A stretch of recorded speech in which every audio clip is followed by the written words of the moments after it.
All right, dear viewers. I am back, but we are going to have to change a bit our approach. I was a bit afraid it might happen. Sorry about this, but I'll have to change a bit my setup. Give here a minute. Give here a minute here. I think I need to change the incoming signals. Just a second.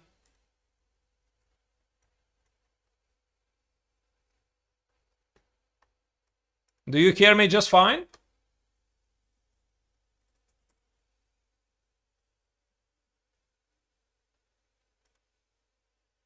Right.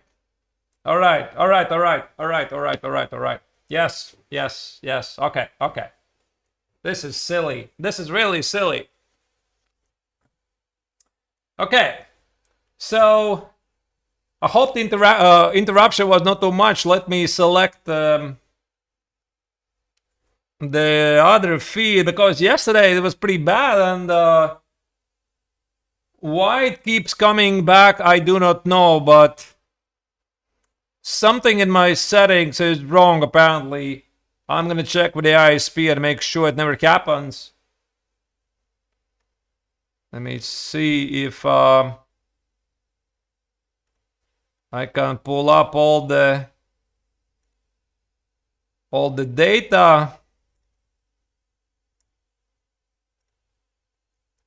Now we are gonna change the setup a bit differently. Yeah, you know, I really hate when your technology fails you.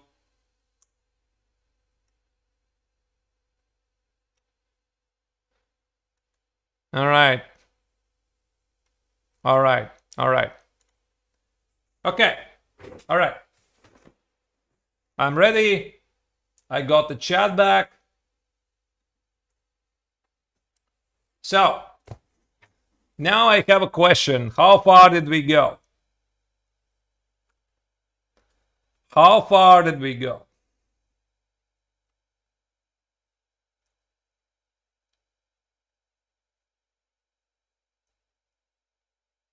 So here after f3, apparently a move already has been made. It's still not. It's already on the camera. The move e5 was just played. And apparently Levy already has taken on e5. So all you need to know is that this is a highly provocative move. And the black decided to play a gambit. I think it's a pretty crazy way to play. But the idea here is to play after d takes on e5, play knight c6, play a gambit. And if white suddenly starts to defend the pawn on f4, the pawn on e5 is something like a 4. Black could play d6, bishop d6, very quickly continue with a long castle. Actually, this d6 feels like a Stafford gambit, you know? What was the Stafford gambit? Let me try to remember. You know, I know what it is. e4, e5, knight f3, knight f6, knight e5, knight c6, takes, d3. Oh, wait, this was bishop c5, not bishop d6. Okay, my bad. Okay, I haven't really tried it so much. And yeah, the idea is to play a gambit. But again, I mean, white has a number of ways to continue, like d5 is a move, d takes on e5 is a move. So I see on the camera that d takes on e5 was played, but d5 also might be played to gain space, because this is something we discussed about here, that if black plays c5, you play d5, and after that you continue with d4.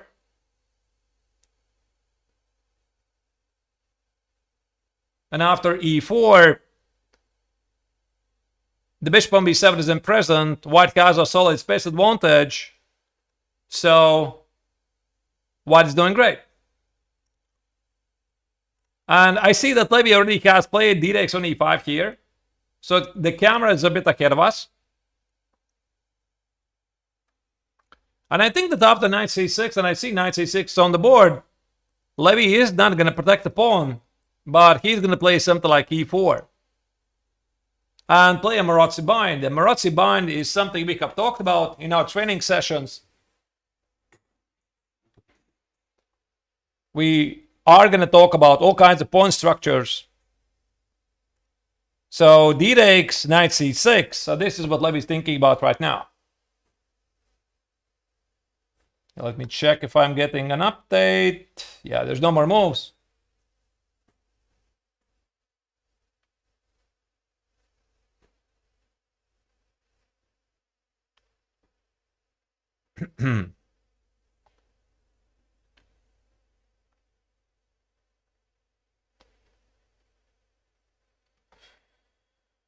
All right, let me see. You're writing there in the chat.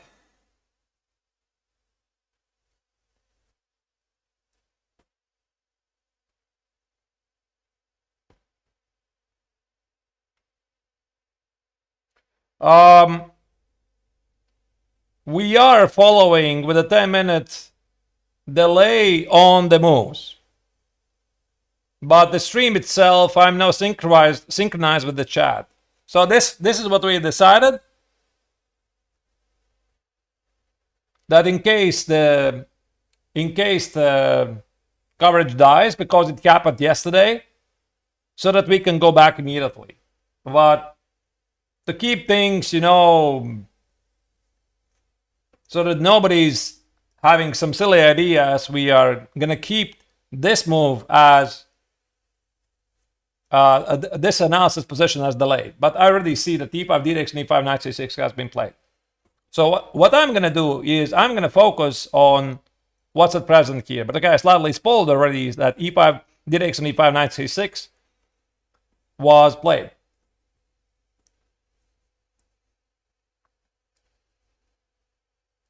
And I think I just saw Levy playing e4.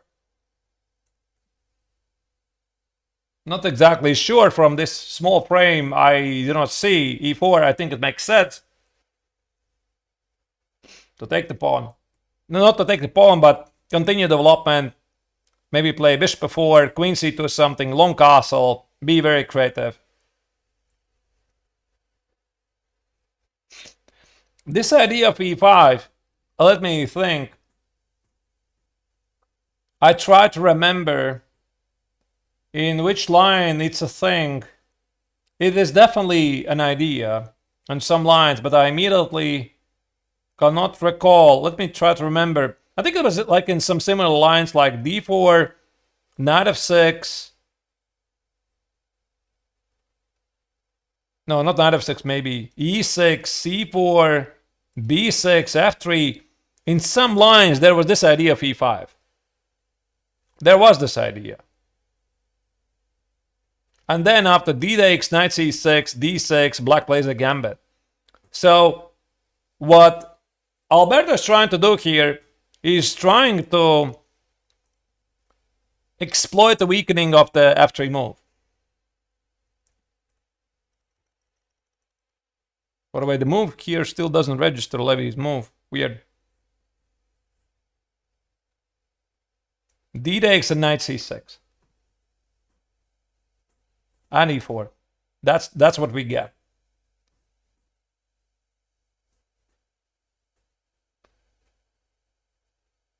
Why is the board?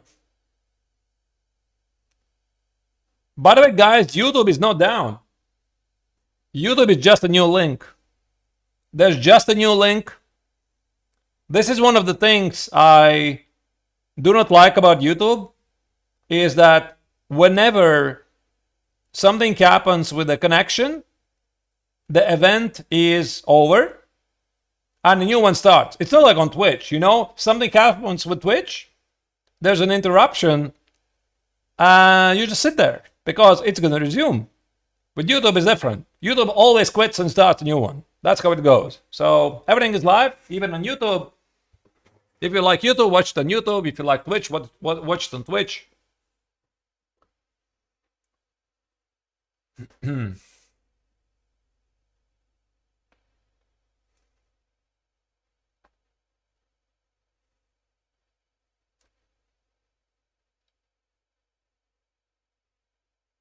So we'll see.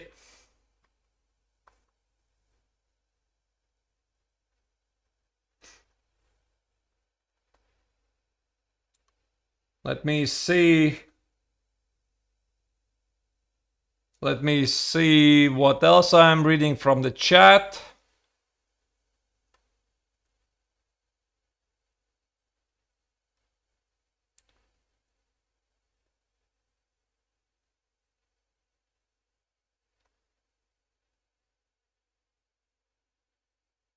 Do I think that wins should be worth 3 points and draws should be worth 1 point? Wow. No, I don't think so. I don't think so. But I really like tournament systems that have different scoring system. For example, I'm a huge fan of Bielsa's Festival system, which has the main event, the triathlon. And about the triathlon, all you need to know is that it's a combination of 3 tournaments, classical, rapid, and blitz, with different scoring system. For example, in blitz, every victory is 1 point, draw is half a point. In rapid, victory is 2 points, draw is 1, loss obviously is 0. But in classical, 4 points for the victory and 1.5 for a draw. Now, that's what I really like. So 3 against 1, I think it's a bit too much, to be honest. Like, you play a game and you win it, it's worth 3 draws. That's huge. But something like 4 points for a win and 1.5 for a draw, I support it.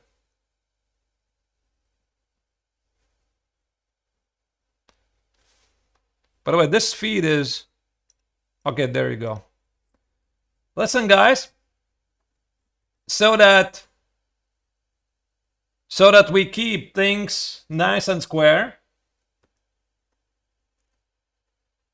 I'm gonna stick to the delay broadcast. So I see on the camera that E495 is played.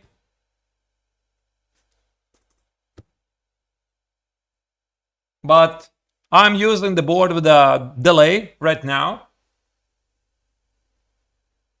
It's quite tough for me to understand how properly treat this.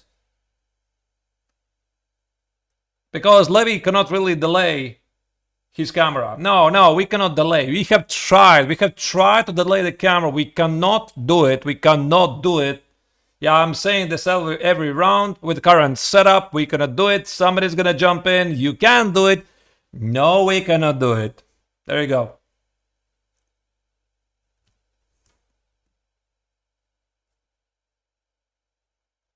So there's no need to remind me why the board's behind. I already saw E495, but let's stick what we see on the board. You can follow the players. You see their facial expressions, how they feel. Maybe at some time I'm going to go a bit forward with the current live position. But again, I don't want any problems when it comes to the fair play.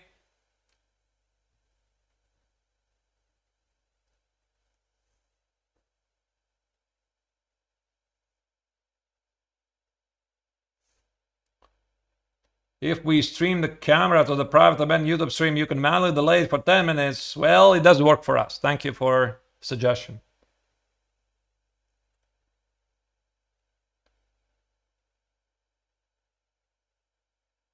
Can't I just put the stream of the camera on YouTube back? Let me try that. Just a second. Let me try that. By the way, I haven't thought about it. I'm probably just a boomer. Just a second.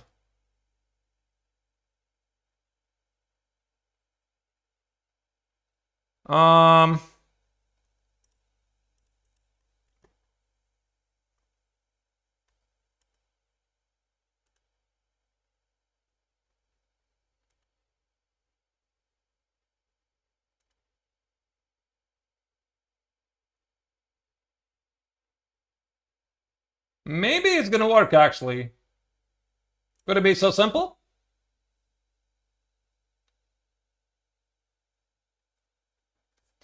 Could it be so simple?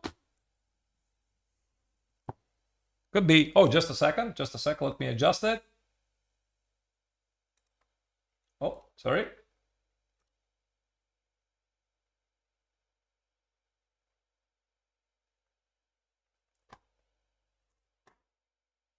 Let me adjust the synchronization of the camera. Ah, why is it?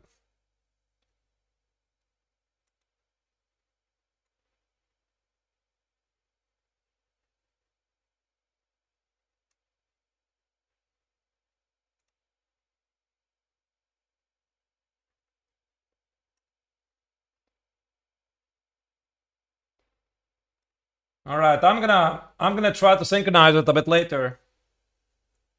All right, so that we have. Now he plays e4. Okay, I'm gonna synchronize it a bit later. So e4 is on the board. All right.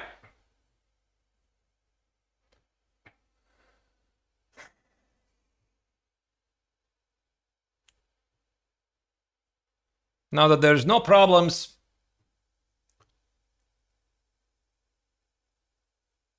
Why they're spending so much time when the game has just started? Because they're obviously thinking about a lot of deeper concepts. Oh, there we go. There's e4. I'm gonna now adjust this. There's e4. The moment when Levy played e4.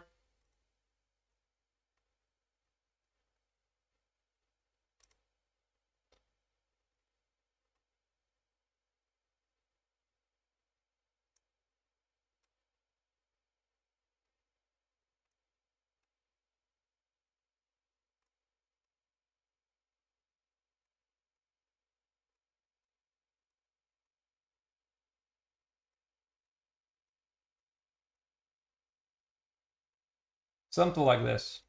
All right. Now it should be more or less accurate. Okay.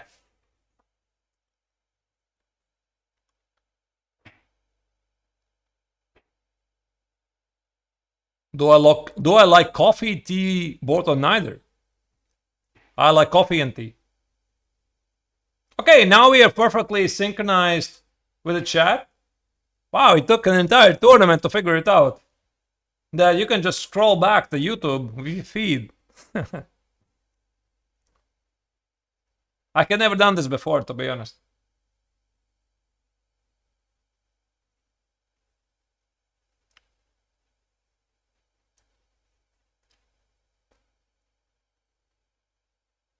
And as you can see, Alberto is thinking about 95. So going in the future, I kind of already saw 95 on the board. So we know it's going to happen.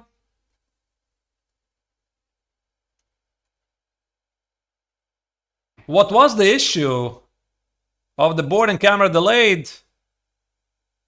No, I mean, the camera feed is coming live. We just delayed it because my chat has just told me how to do it. You have to forgive me. I'm not really so technically advanced. But I'm using now the board with a full delay so that we are strictly following the rules of fair play.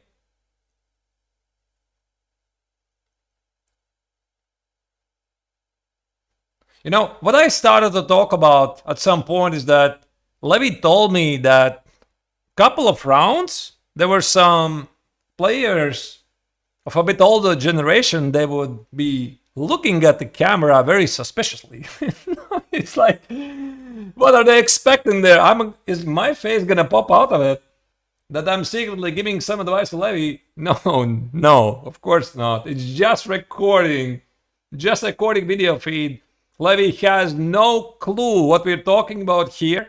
And the last thing he would want to do is to even have any idea what I'm talking about. Of course, this is never going to happen. There's no audio, obviously. There's no video feed. It's just for us. Yes, I'm right now reading the chat real time. I kind of already explained it. There's 95. Let me see if I can synchronize it.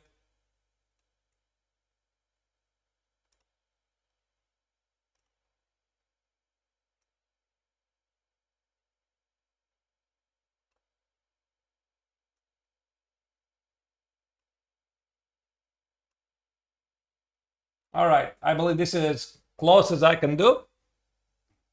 All right, and f4. Okay, this is pretty close. Okay, this is pretty close, like 3 or 4 seconds. Synchronize with the video. All right, now we are in a perfect synchronization. I'm reading the chat live. There's no more delay, but the video is delayed and the board is delayed, so everything is good. All right. Okay.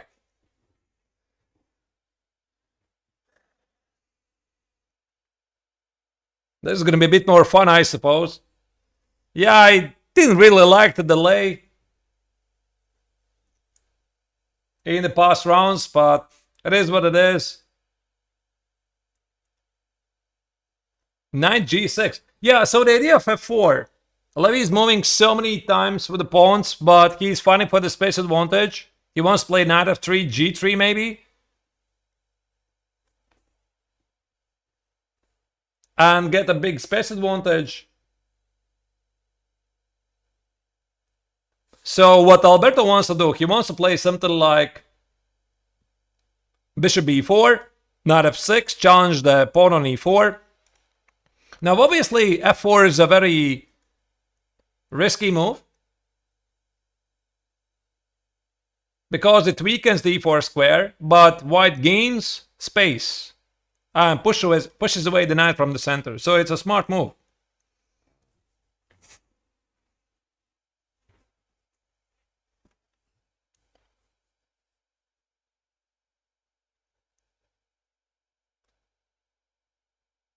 But we see a fellow Latvian in the chat. Yeah, hello. That I should invite Levy to go to Latvia. I invited him to go to Riga Techno University Open, and actually he was really excited about the prospect. But he could not do it this year. The tournament, by the way, finished last Sunday. And instead he chose to play in Spilimbergo because he had other commitments, he could not go, but I mean, he could come here next year. He could.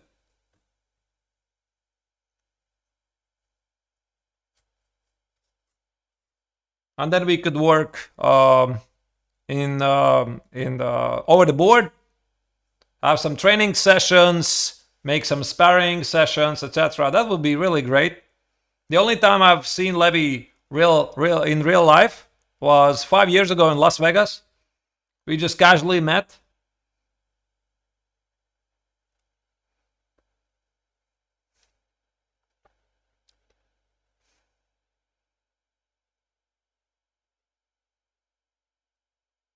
A question in general, can chess commentary get really boring? Sure. It sure can be boring. I sure hope I'm not doing a boring commentary. I always try to be providing interesting, fun to follow commentary with a lot of emotion. This is how I treat commentary should be done. Somebody's gonna disagree, like, for example, Kasparov, I think he said that, I mean, you cannot make chess super exciting. Oh my goodness, there's a blunder or something. Well, I disagree. I think that chess can be very exciting, and it should be exciting. So it's essentially clash of generations. Some people like it slow, some people like it quiet. Watch some stuff, drink a cup of coffee. There's a comment every minute or so. Okay, sure, I understand it, but that's not how I do the commentary.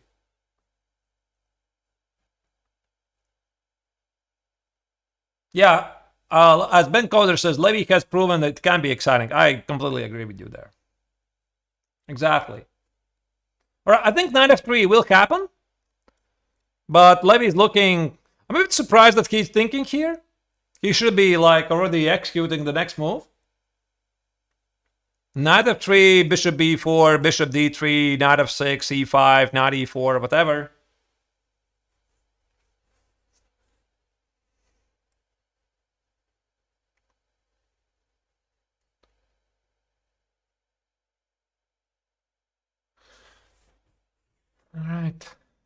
right. Let's say something like this. This could happen. Knight f3, a knight f6. Hit the pawn. e5, knight e4. You play bishop d3. Black could play bishop b4. Hit the pawn. You could play queen e2. You could play e5, knight e4. You could get really crazy with short castle, takes, bishop c3. Throw in bishop a3. Take it. Throw in queen a1, knight g5. I mean, the opportunities here are all but limitless. So, we'll see.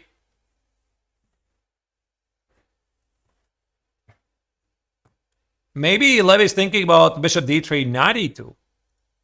But I think actually you have to make this choice right here. Now it's a bit weird moment to think about this.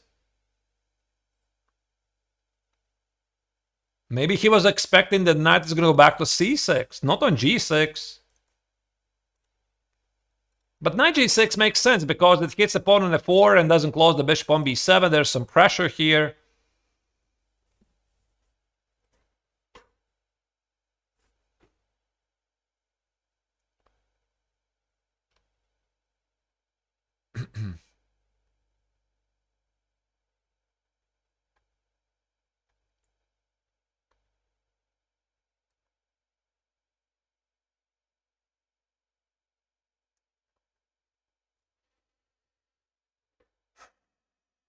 h4 is weird completely.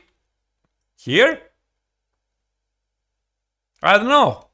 h4, h5. I mean, this could be a thing like at some point you play knight f3, g3. Okay, h4, h5 to bother the knight on g6. This could happen. Yes, it could happen.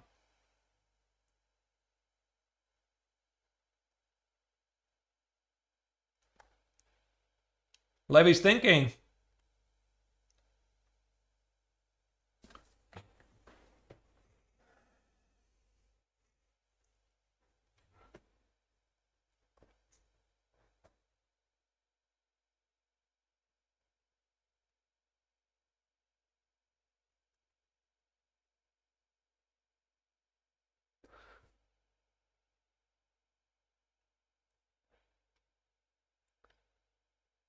It's a bit strange moment to make a longer think, and Alberto gets up.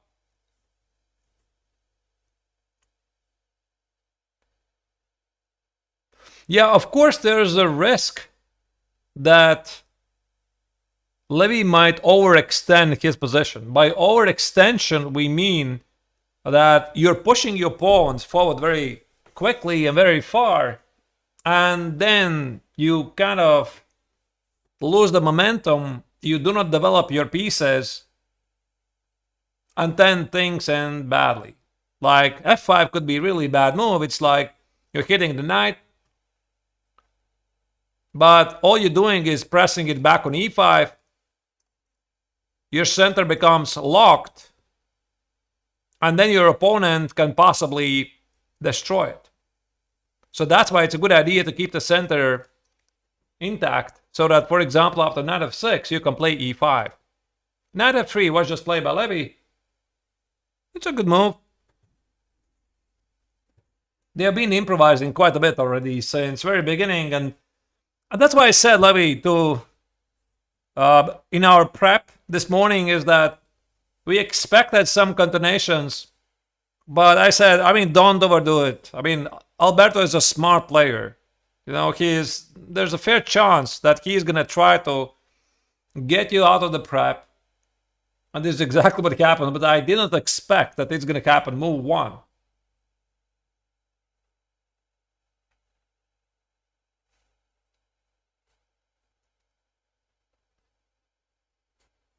What do I think about the Vienna opening? It's a nice opening.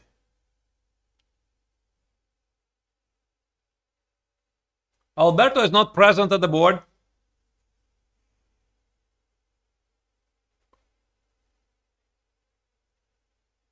He's doing commentary for hours. Is it not exhausting? No, never. I mean, commentators and chess coaches, they never get exhausted, like ever.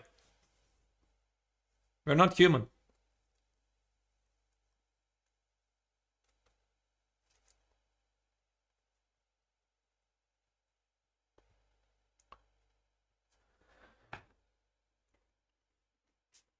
I'm following both chats, YouTube and Twitch, at the moment, real time.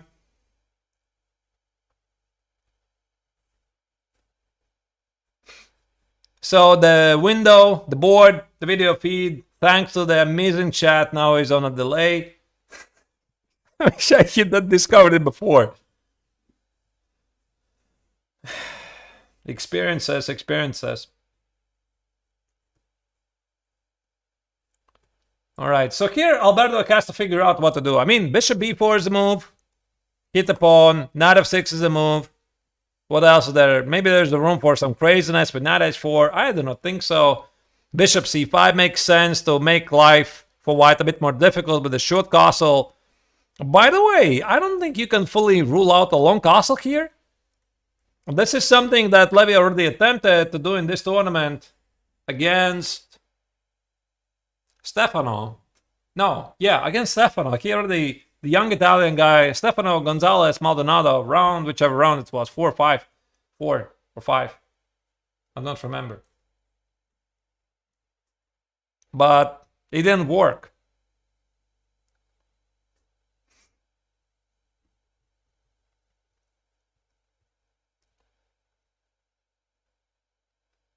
If I would have to play one opening to save Earth, what would it be? It's Tommy, he's asking on Twitch. I just hope it wouldn't be Latvian Gambit. King's in an attack, probably. Dutch defense. I mean, those are my two favorite openings. Dutch defense. I love the system. I'm probably one of the biggest experts in the world on it. I have done a Chessable course on it. Basically spilled everything I know about it. King's in an attack is one of my huge topics. I also enjoy. And by the way, Alberto, Levy's opponent, he also likes it a lot. And when we were doing a prep, this is what I told Levy. I told Levy, your opponent likes to play kings in an attack, and that's why he never faces it with black. And that's why you can trick him with the order and the moves, avoiding Queen's Gambit decline. And that's why he plays Queen's Indian defense. We had a very nice discussion about it because I was preparing against Alberto myself earlier this June.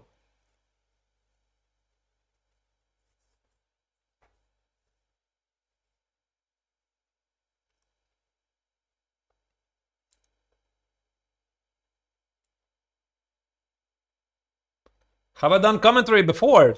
Of course. I've done lots of commentaries.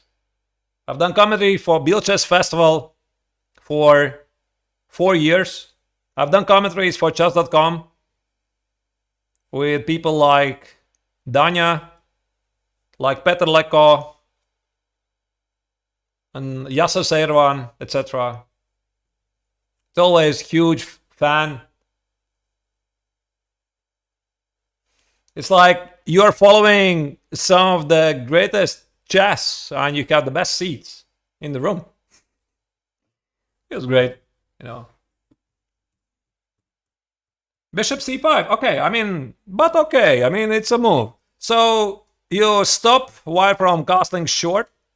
I suppose bishop d3, queen e2, bishop e3 will be played. Maybe long castle becomes a thing, like queen c2, bishop d2, long castle. f5 could be a move. How about f5? Yeah, now that there's no knight e5, so black has to play funny knight h4. You would think it's bishop g5, but knight f3 drops the bishop, so you cannot do that. Yeah, I don't know what this is. I mean, f5 looks very reasonable. Like, you could play bishop f4, queen d2, long castle, knight f3, g takes f3, bring it on. I don't know, knight f6, queen d2, should castle, long castle, b5, c takes, a6, b6. Oh my goodness, just use your imagination. I could show you a lot of random lines, but let's just wait and see what happens. I like f5, you know. It would perfectly suit Levy's style. Knight e7 just feels very passive because essentially black is doing something wrong. None of the pieces have crossed the 7th rank except of this bishop on c5, so this cannot be a good strategy. So f5, knight h4. something like bishop f4. I think Alberto here is toying with the fire.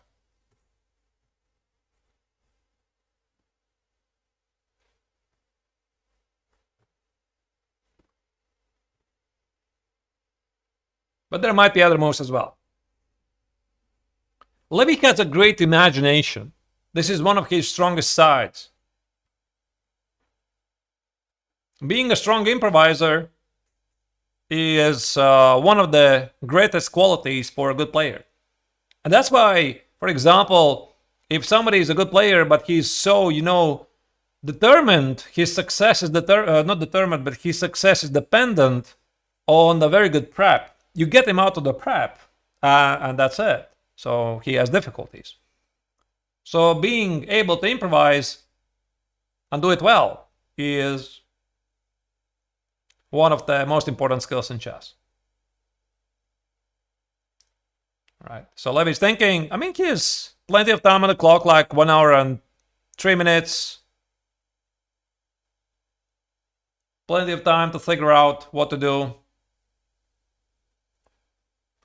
Great position. Levy should stop playing those drawish solid positions. Sinister Andrew writes on Twitch. Well, but it's part of the road. I think that in general there are two types of players. There are the dynamic players. There are the positional players. But you have to know everything. You have to be versatile. You cannot always play super exciting chess because sometimes it's not going to happen. So we are going to work on everything. Of course, when it comes to the openings, we're going to try to select something that gives Levy the possibilities to play a bit more exciting chess, but it doesn't mean that he cannot play some nice reti and enjoy nice grind, because Levy enjoys. He played already quite a bit reti. He likes it. I played myself reti a lot, and I love it. Levy plays it, he loves it. The same comes, of course, for the openings with black. Like, we will follow Hikaru's advice. I mean, we kind of knew it before, that he needs another opening with black versus e4, c6, not only the Caro, but something else. We just never had time for that. Levy could get to the GM title with just one defense versus e4. I think he could do it. So I disagree. I think Hikaru said that he couldn't do it without just one. I think he can do it, but it's obviously challenging. Yes. So we are going to try to have more defenses. More stuff.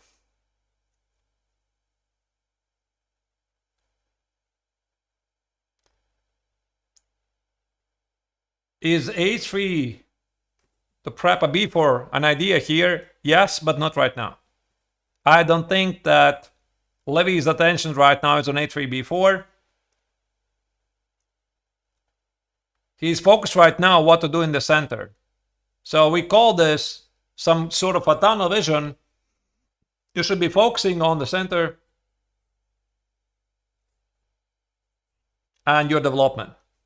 If you play a3, b4, there's a fair chance that you overextend.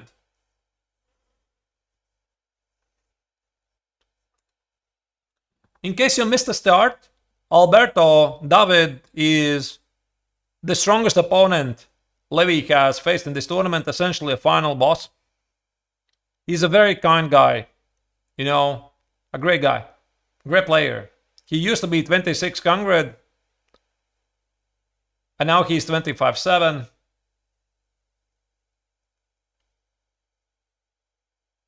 a3. Okay, it's a move, No,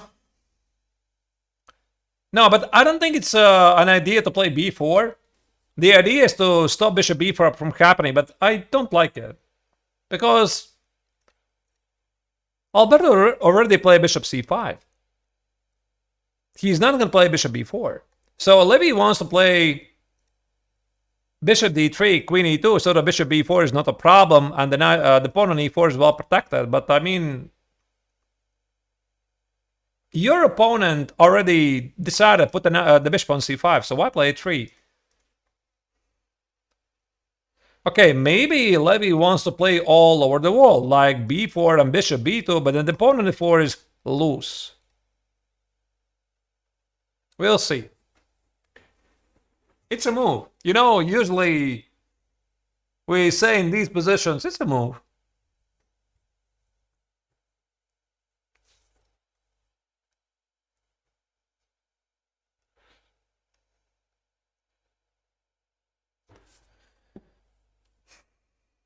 Levy right now has 5 points out of 8, as you can see on the screen.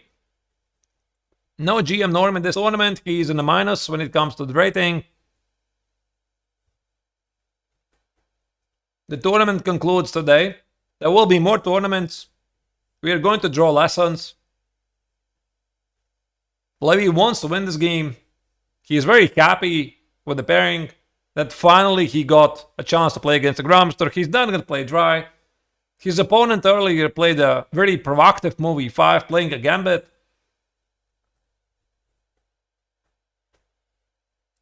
So we're in for a treat.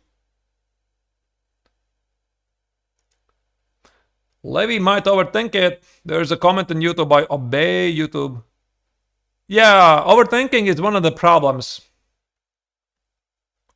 we have talked about quite a bit. Making simpler decisions, but Levy is perfectly aware of the problems. He knows where he can improve the game. But again, you have to understand, one thing is hearing the suggestions, but the second thing is understanding how to apply them to different positions. So in theory, you know a lot, but there are basically millions and millions of scenarios. There's like hundreds of rules. How do you know which one to apply? That's why chess is so difficult, and that's why we like it. By the way, both of the players, they are always basically sitting at the board. So this is a good thing in general. I would even classify players in general, the sitters and the walkers. They're the ones who sit and who never get up. And they're the people who cannot sit over the board, like, at all. And I'm one of them, basically. Also, I know that Petter Swidler likes to walk a lot, just to stretch legs. Just to, you know, I just don't want to sit over the board for 4 hours. I cannot stand it. But, yeah, I suppose it depends. You could argue that walking around, you lose the concentration. I don't know.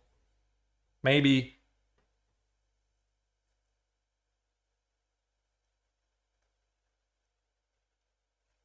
Yeah, Alberto is 3-time Italian champion. That's all you need to know. I mean, this guy is very good. And he's smart. He studied philosophy. He has been over 2600. This guy's been chess professional his entire life. He is a true legend in Italian chess. That's what I'm saying. I mean it. He's the final boss here in this tournament. The ultimate test for Levy in Spielberg Open. The perfect pairing.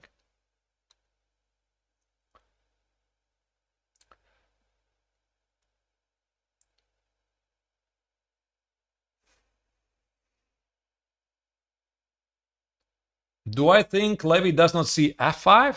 What? f5? Here? What is that?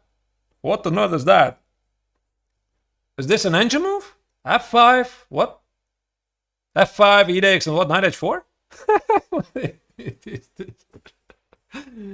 It just makes no sense. I don't know. I mean, I saw f5. What is this? That is weird. So the idea is obviously takes, and g3. You remove the queen and you lose the rook. Okay, I get it. But f5 takes it to knight h4. There's just so many ways to play. How about queen e2 check? You cannot play knight a7, bishop e7, or queen e7. You drop the knight on h4. So you have to play king f8. Okay, let's assume you see king f8. But you know what's the hardest thing in chess? Do you know what it is? Evaluate. You see moves. You see ideas. But you have to give evaluation. Like your king is walking, the king is exposed. And I think it's very easy just to stop right here. And just say, okay, this is nuts. What I'm doing here just makes no sense. No, I don't think this is going to happen. Although, I mean, Alberto is a very creative player.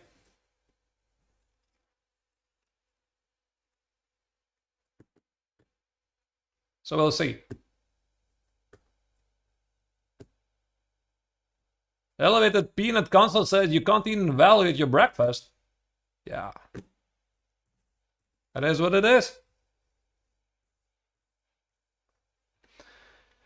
Because in chess you cannot calculate. You cannot calculate until a checkmate.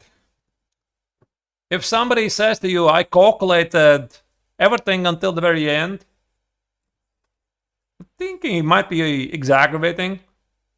Because mostly players are guessing. They're guessing. Okay, they're calculating as much as they can. But we call this thing intuition. You feel things. You know, you develop throughout the years like a gut feeling. This is good, this is bad.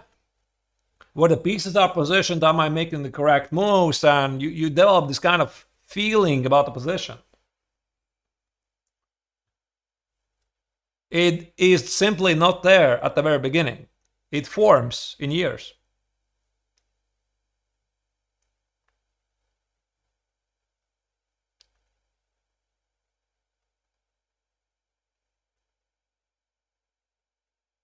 Levy needs to stop calculating so many lines in positions where there's like 10 good moves.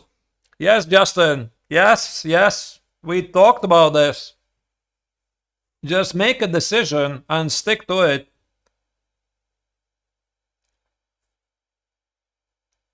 So he is making the faster decisions already. He is.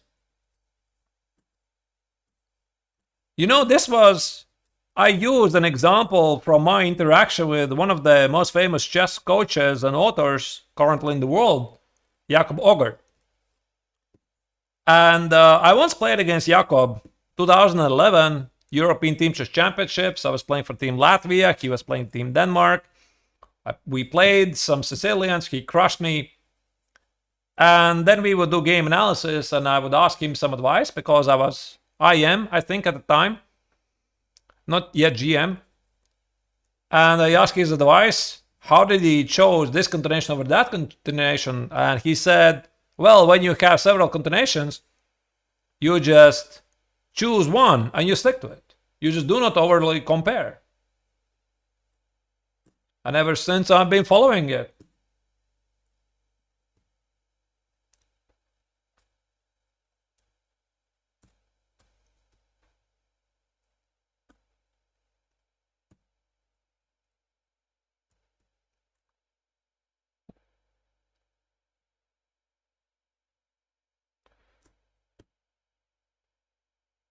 Would it be hard to evaluate a 5? Why would it be hard? Because the king is walking. I already explained it. Takes, knight h4, queen e2, king f8. You're looking at this position and you have difficulties to understand what's going on. Like knight e5, knight f5. Why is it going to castle long? Your king is stuck. So it's very easy to draw the line. We call in chess. We draw the line. That's it. I don't want this. I want to do something else. But again, you know, then Alberto might be thinking, if I do not play f5, what else do I do? Do I play knight f6? What about e5 or bishop d3? So maybe he might actually come up with f5.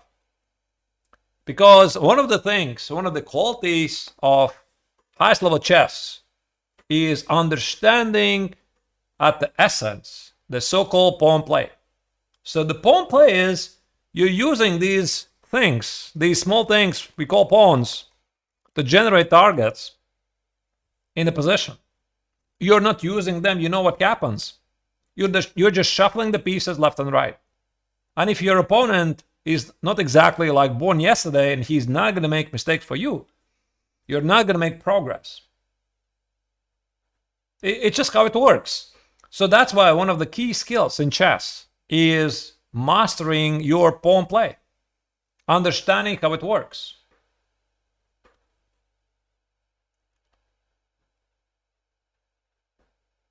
Do I think the opening was successful for Levy in this game? Hiki is asking on YouTube. I think so. I like his position.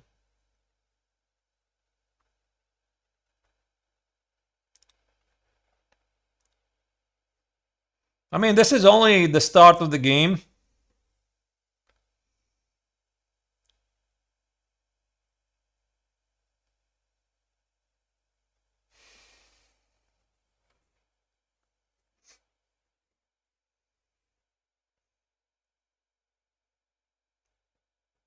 What elo is considered a really good chess player outside title players? I have no idea. I think if you are title player, then your elo is good in general. A5. Well. I'm not so sure that this is a good move. So, Alberto doesn't like b4, but at the same time, he is leaving the center unattended. No, I think Alberto here is not making the right choices. So now, can we play f5? Now, this feels even better. Like f5, knight h4, and play bishop f4, queen d2 along castle. Maybe there's some other choices like... How about queen c2? Bishop d2 along castle? Why I'm missing... What? Agent doesn't like it. Why doesn't... it doesn't like it because of the same idea. f5 and knight h4. Okay. I get it. So... I like a5. How about bishop d3? With the idea to play queen e2, bishop e3. Or queen e2, bishop d2 along castle. Looks very reasonable. Looks good.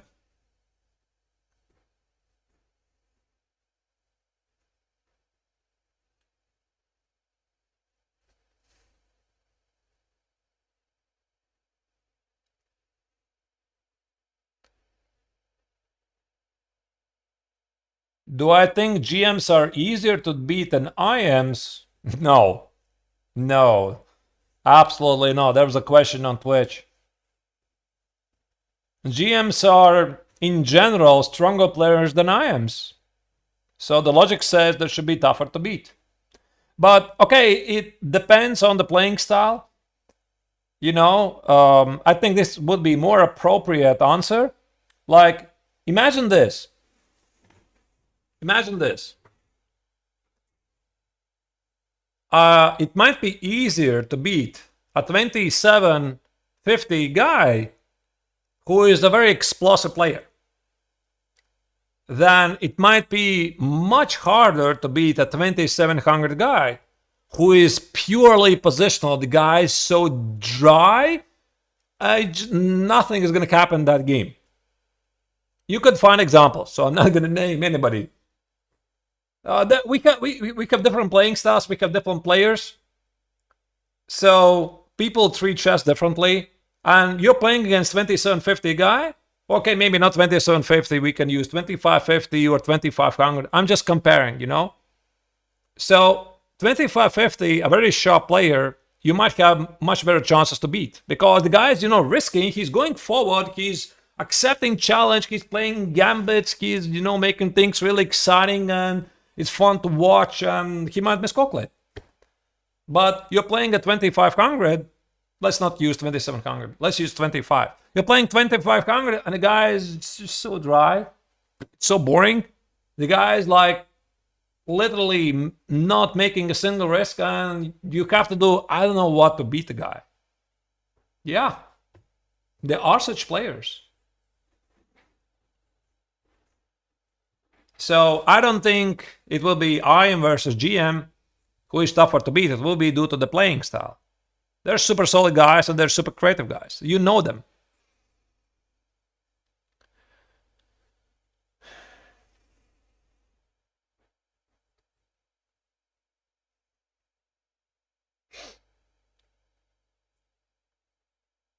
I'm a Levy's coach. I am Levy's coach.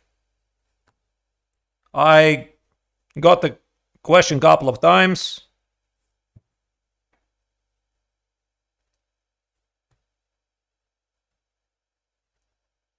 So, not yet a move.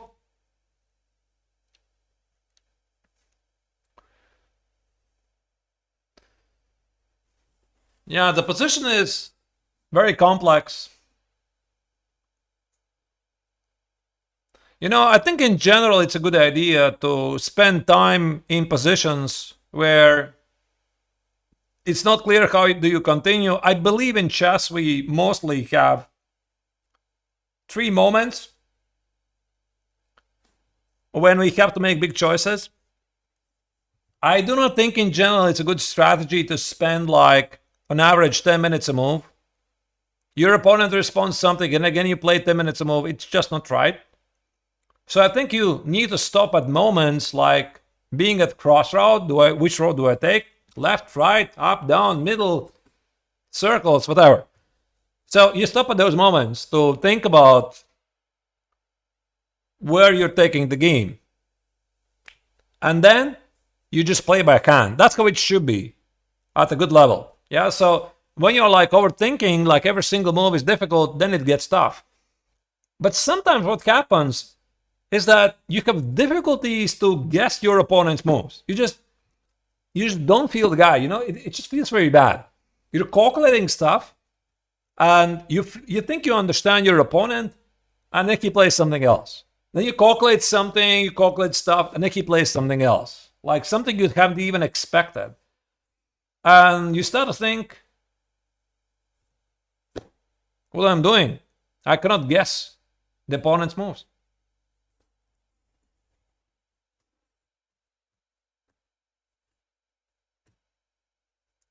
Does this apply to low-rated players? No, this applies to playing a good player. Like your opponent is constantly playing something else. You cannot expect his moves. And then you start to question your calculation methods. Like, am I doing it correctly? I cannot guess this guy's moves.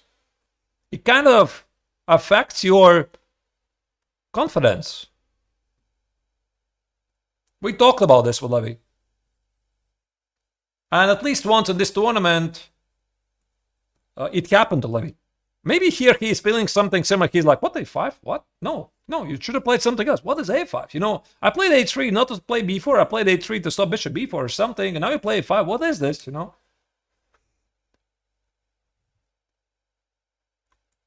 I think he should be making those decisions a bit faster.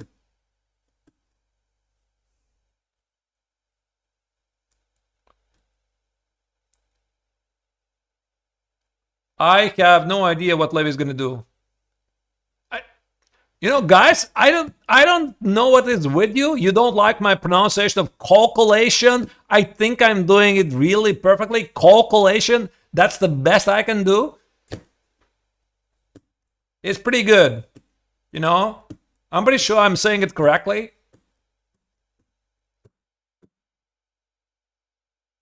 There's just no more perfect way to say it. I'm doing it correctly. Maybe I have some Latvian accent.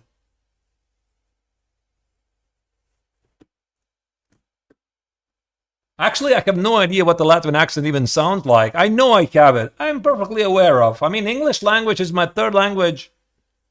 I know Latvian is my native. I know Russian language. I could talk with Levy in Russian, by the way, if I wanted, but we never do. English, I speak German, and I'm using Duolingo to learn French. There you go. Now you know everything about me. I don't speak Polish, no.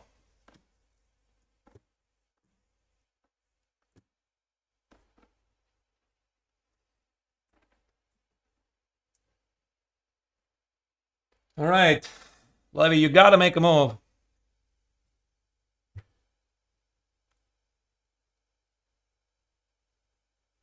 Why don't we ever talk in Russian just because we can speak in English? I don't know. We could. I mean, we could. We just speak in English.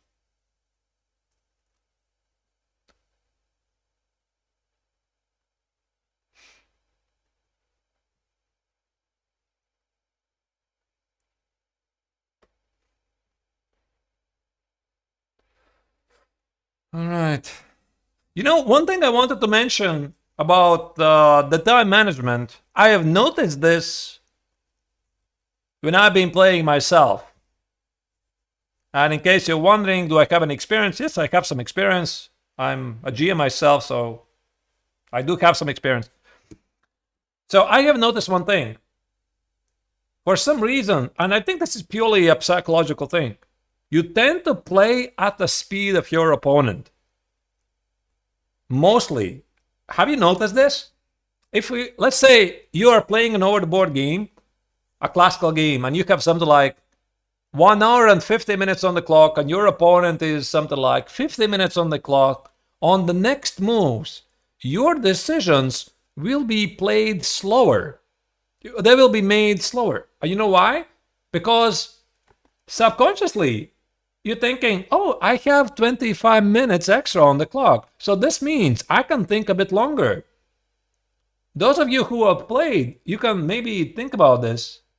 Has this happened in your games? Because this definitely has happened in my games, right? You're overthinking, like, yeah, you're feeling a bit more relaxed, you know, extra time on the clock. So let me just sit there and philosophy about my place in the universe and whatnot.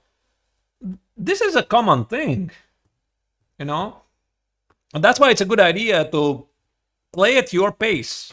You play at your pace, not at the pace of your opponent. And not like Latvian ice hockey team is playing. They're playing the style that their opponents are playing. You do not do that. You're playing at the style that fits you. You're playing at a speed that fits you. So this is something that happens at the subconscious level, basically.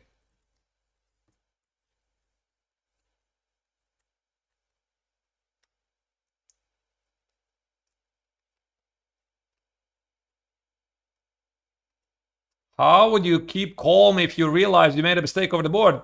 I suppose we're going to talk about Levy. Yeah, I mean, when you commit a mistake, very often you know it. You know. So we have talked about this many, many times, but again, there's one thing you talk, and the second thing when you are in a tournament situation and you have to make the decision. So the thing is, what I'm suggesting to Levy is to calm down. Okay, bishop d3. I like this move. It's okay. Developing move. Maybe f5 was a bit more challenging, but it's a move.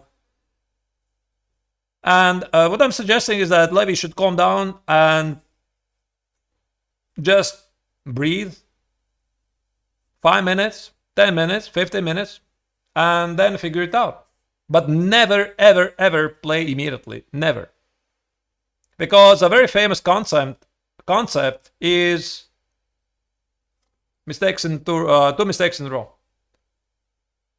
So I think Levy wants to play queen e2, bishop e3, and long castle, or maybe even a short castle in some lines. So f5, is this still a move here? Yeah, it's a bit odd move. Might be still happening. Knight h4. Queen e2 check. You're gonna play queen e7 because you dropped the knight because of the pin. So king f8 again. And I don't know. Like knight e5 closing the bishop. I don't think this is gonna happen. It just looks weird. It just doesn't feel right. So f5 was the move before, not now. Also, one thing you should maybe keep in your mind, if black ever wanted to castle long, it made sense to keep the pawn on a7, not with the pawn on a5. So that's why it's also a very committal move.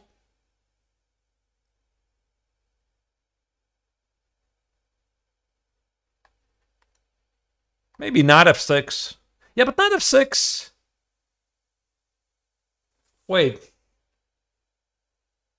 It could be a move. Because here after e5, there's knight h5. Hit the pawn on f4, and in g3, it kind of feels like a Leckine defense, where the knight on h5 is weird, but there's some pressure, and the long diagonal is open, and your opponent wants to play f6. I mean, the Leckine defense is this. There are lines like e takes, c takes, knight c3, g6. What was it? I already forgot. Here, here, here, here. This is a very common idea. You know, to play knight f5, hit the pawn on c4, then if you play b3, you have some problems on the long diagonal. So I'm looking at the current position, and I'm wondering... Okay, scratch that. Knight h6. Wow.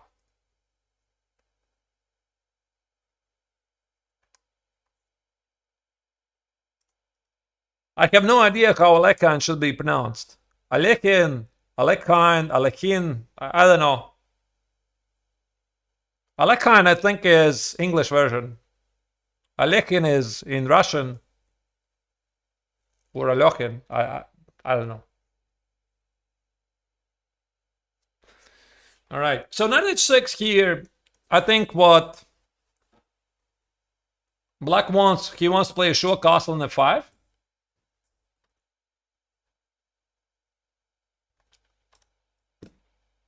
Can we play f5 again? And this would make perfect sense because now this knight is so disconnected.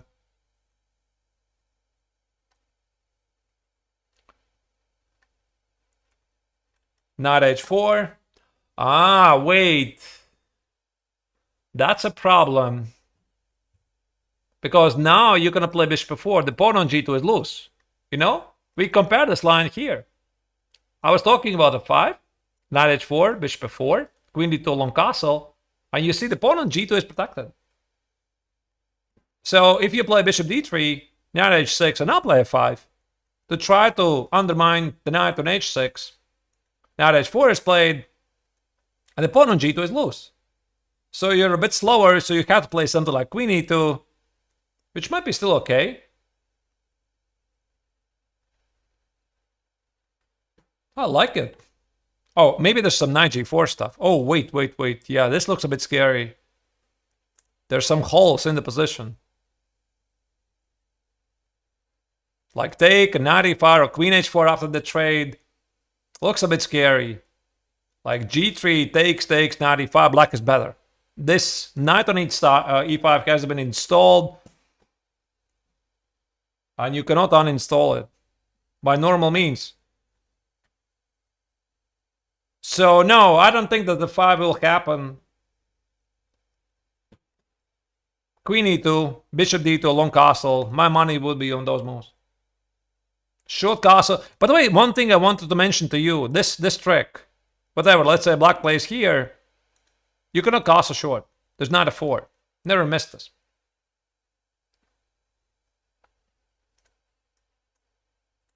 Yeah, this is a very important idea. But I think that Levy will castle long. Like this. Then castle long, h3, g4, and bring it on. This knight on h6 maybe could be black's undoing. Like here. If black starts to lose time because of this, I mean, things could go out of control very quickly. So I think f5 most likely is something that Levy has to include in his calculations.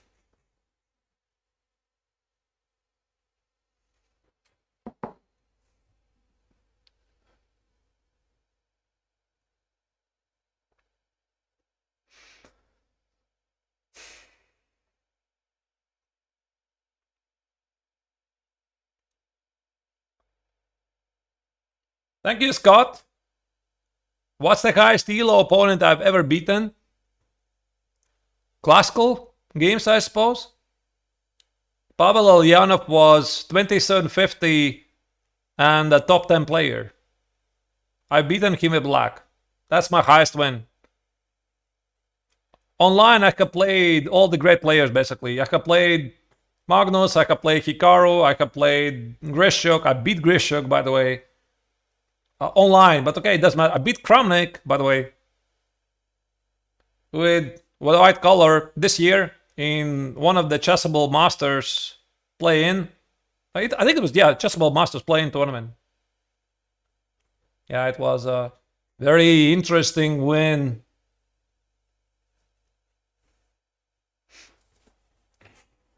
It was pretty cool.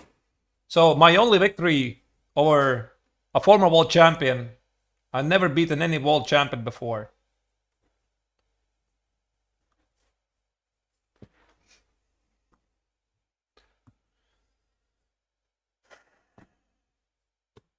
Worst loss? There's a lot of bad losses, so I'm not going to go into that even.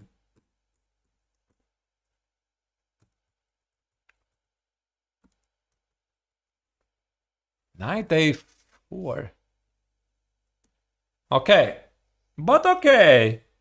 So with Knight A4 here, Levy wants to push away the bishop from C5 so that he can castle short. I like it. It's a bit weird move. But it's a very logical move. Short castle so that the bishop is gone. And play positional. I didn't consider this move.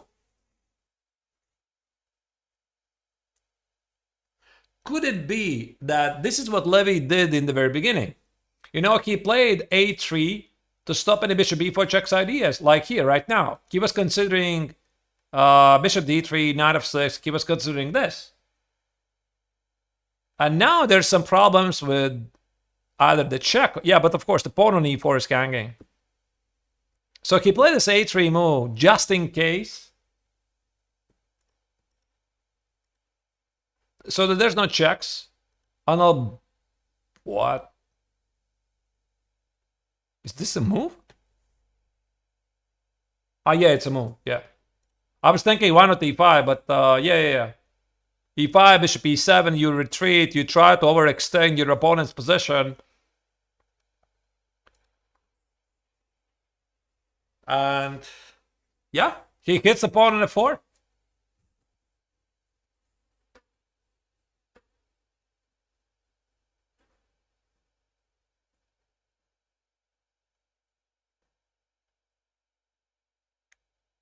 I think G3 is a pretty reasonable idea here.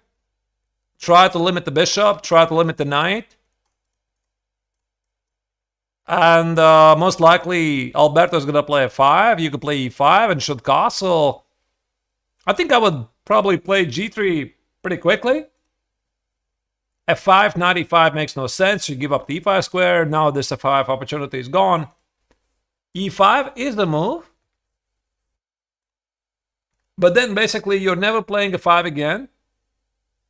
And you're opening up the bishop. So I don't think that E5 is going to happen. No, I think he's going to play G3 here.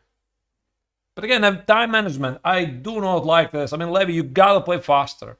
You got to play faster because about here, he had like 1 hour and 5 minutes. About here, exactly the same position. 1 hour and 5 minutes on the clock.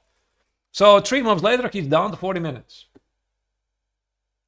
This is a bit too much.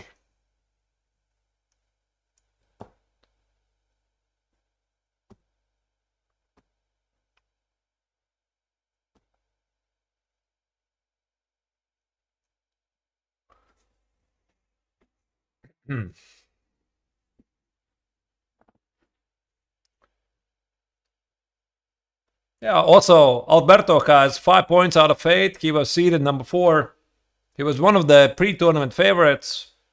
But, yeah, didn't really have a great tournament. Yesterday, I don't know what happened to him.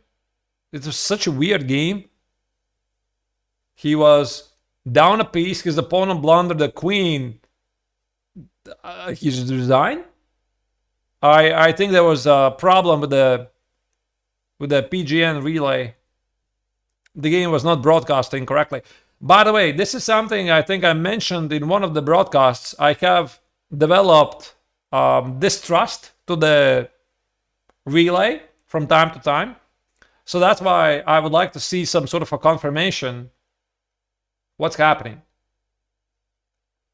So, for example, there's also, we call this in chess a digital operator.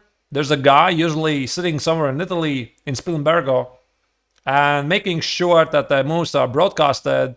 So if he messes up something, we are getting wrong information. Like there's a blunder or there's a, let's say, black wind suddenly out of the blue.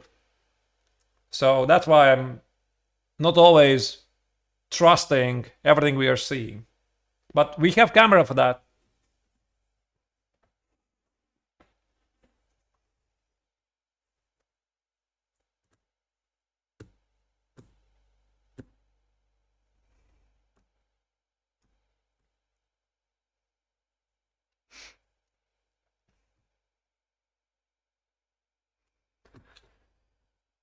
All right.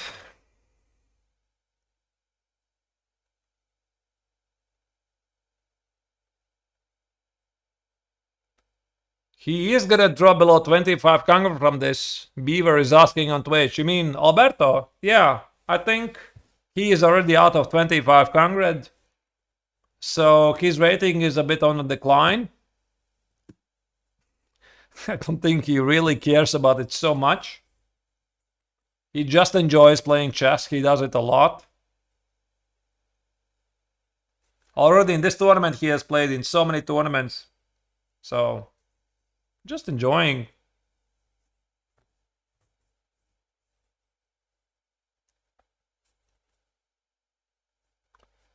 "38 minutes. Levy, you gotta increase the speed here."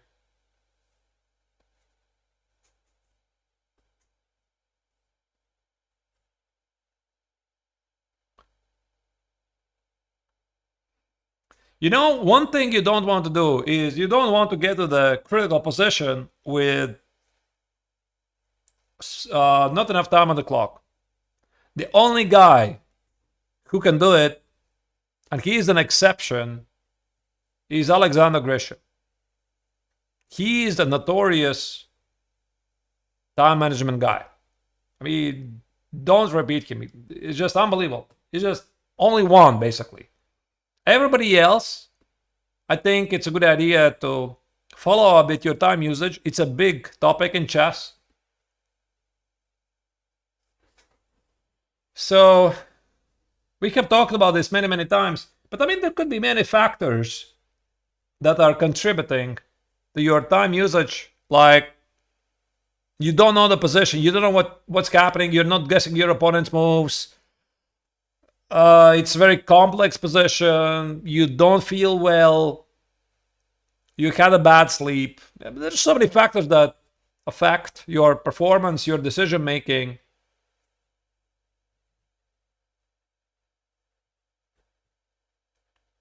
Maybe Levy feels some psychological pressure. Could be. But he's going to have to face those grandmasters over and over and over. So he has still plenty of time, but he needs to make those decisions a bit faster. You know, and I usually talk about the time management. I suggest to have some sort of draw some lines. Like, you adjust your decision speed based on how quickly have you been playing the game. So let me show you an example, explain an example. I'm not going to show it to you, I'm going to tell you. So I was once playing a game, over the board game, very complex, nice game. And I realized with every single move, I'm burning a lot of time. Like, I'm burning time for like 10 minutes, 10, 15 minutes per move. And I really wanted the attack to succeed, but I see I'm burning so much time. With basic calculation, couple of moves, and I'm going to be in time scramble. So I realized I need to change something. And I completely changed the course of the game and started to play positionally. And I won the game. Because I could easily execute the next moves without being worried that I'm going to blunder something. And that's why I think that Levy also needs to be a bit more practical. Try to reach a position that you can play by hand, play g3, play short castle, g3, f5, e5, short castle, and then worry about things later. Yeah, as Crypty says on Twitch, just think faster. Very good, yeah. Just think faster.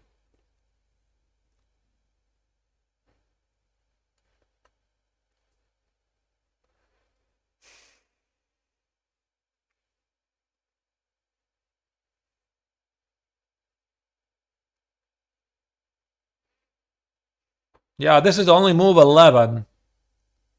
And 35 minutes on the clock. Yeah, but sometimes this happens. And you're just like sitting there and being frozen.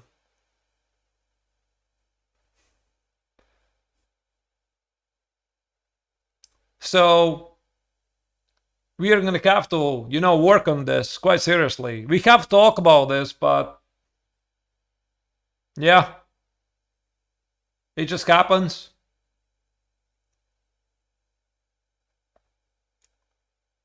Come on, Levy played g3 already. Finally, he plays g3. Should have been played earlier.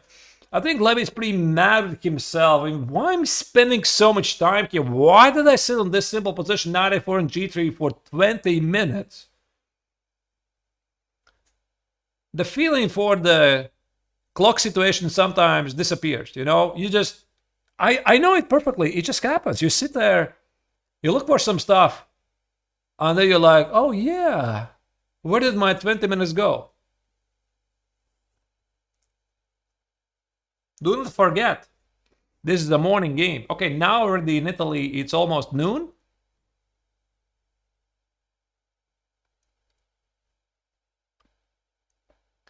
And now let's see if Alberto is going to follow this observation that I've noticed, that when you get a significant time advantage, you are more inclined to think about your position with a deeper detail. Like, for example, right now, Alberto has a 60-minute lead on the clock. But I wouldn't be surprised if he would spend here like 10 minutes just because he has this time advantage. So if they had like 50 minutes each, Alberto could make the decision faster. I'm curious, actually. Now, this is what I have observed in years.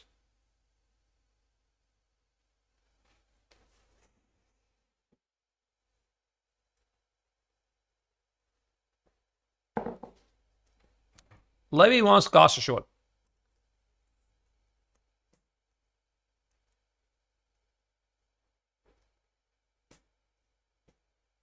No, I was wrong. Short castle very quickly. All right. Now Levy needs to make the move very quickly here. Do not think another 10 minutes. I think like within the next minute, there should be the move.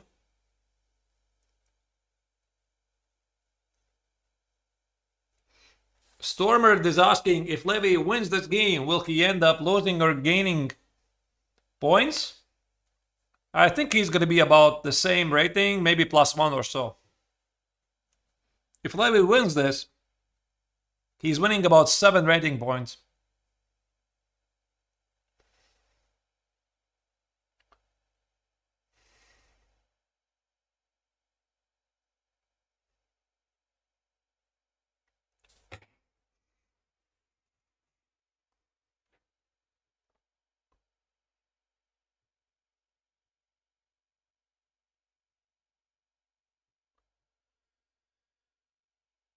All right.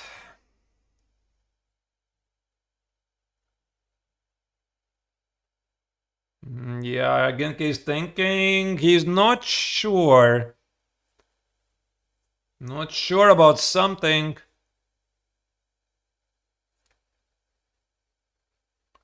Does he really want to cast a short?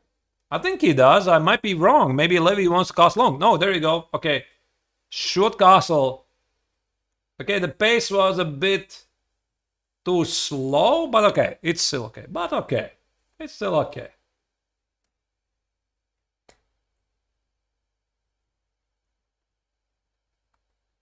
Yes, I'm seeing the chat real time thanks to one of the commentators on YouTube. The video feed and the board is delayed.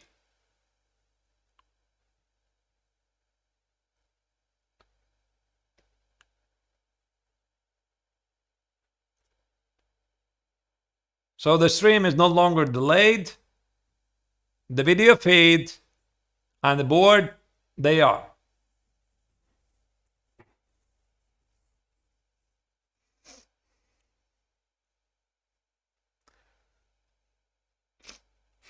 Yes, I have played against Alberto. Miloops is asking on Twitch. I played him this June.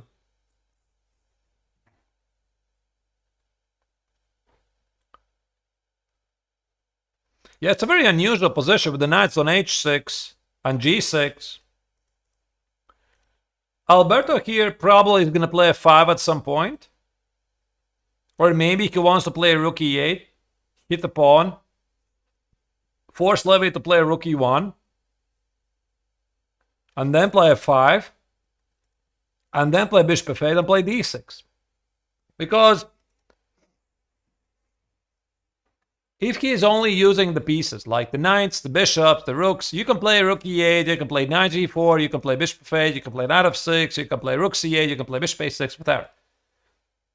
The point is, you're not using the pawns. Your position is static, and it's not improving. Levy is aggressively using the pawns. He's a bit underdeveloped at the moment. But black has difficulties to get some activity. So I think f5 is going to happen. The other idea I can think of is some c6, d5, but somehow it just doesn't feel right. So f5 has got to be like f5, d5, e5, and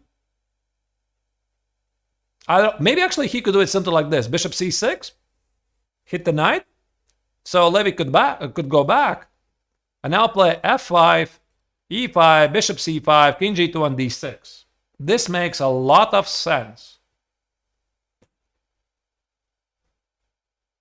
Yeah, bishop c6 looks pretty reasonable.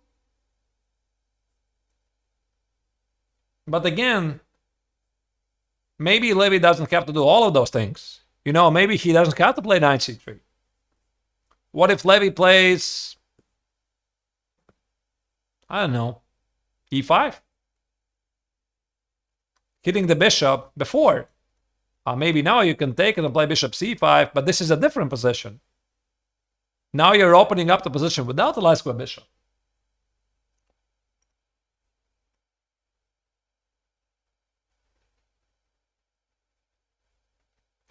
Is it more tiring to play a 3-hour long game or 3 times 1 hour game?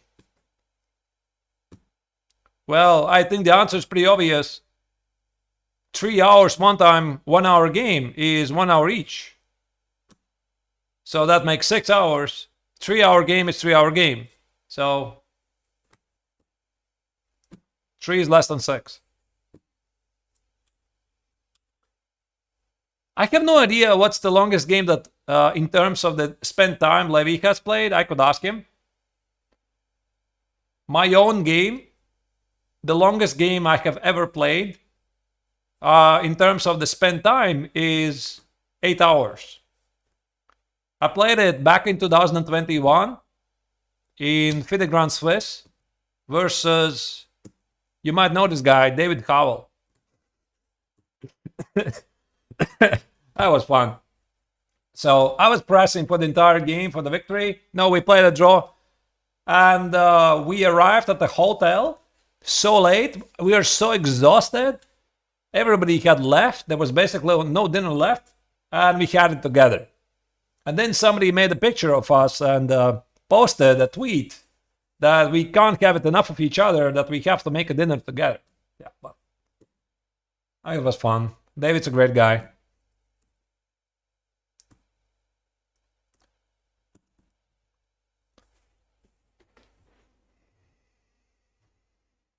F5.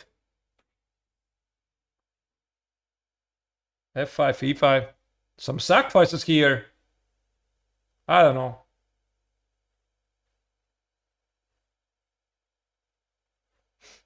No, I'm pretty sure that Alberto knows that he needs to play F5, bishop C5, and make open up the center. But how do you do it? Again, you play F5 immediately. This check looks risky, right? I mean, takes. Maybe actually it's not so risky after all, because D6 is incoming. Like bishop E3, D6. Black asks his pawn play. Okay, maybe bishop E3 is not accurate. But what do you do? What do you do? Maybe I play knight G5 here. D6 is knight E6, so black will play queen E7.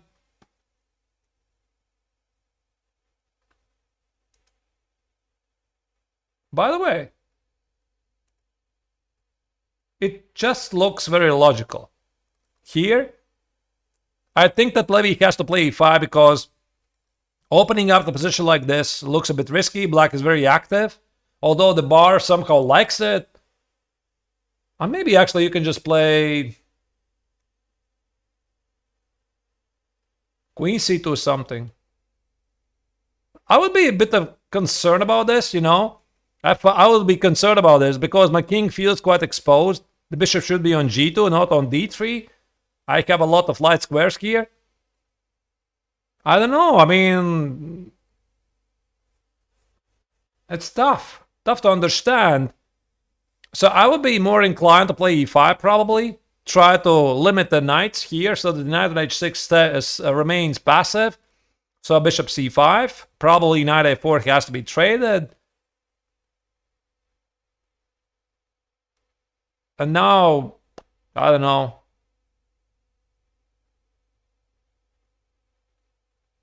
Maybe B3, D6, and bishop B2. Does this make sense? The bar says, get out of here. I don't know. I mean, we'll see.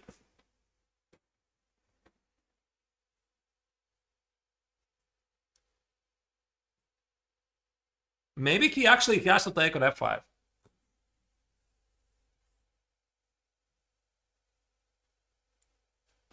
Thank you, Blaston. I will be doing commentary on Levy's next tournament in New York, end of August. That's the plan. About future tournaments, we'll see. We haven't talked about it yet. I enjoy it, if you ask me.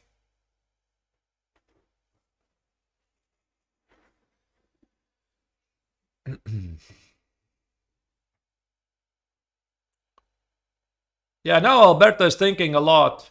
Yeah, that's what I told you. You know, I think I'm proving my observation theory is that whenever you have a larger lead on the clock, and at some point Alberto had extra 25 minutes, you are somehow at a psychological level more inclined to spend more time on decision making. That's how it works. I mean, I could play thousands and thousands of games. And even if you are aware of this, like a player, and Alberto is even a more experienced player than I am, you're still spending this time. Because that's why it would be really interesting to hear this from a perspective of a psychologist. Why this happens? I don't know. It's some kind of comfort zone or something, you know? You feel a bit more comfortable. And you just start to burn a lot of time. And when you feel you're dropping lower on the clock, you are a bit more concentrated.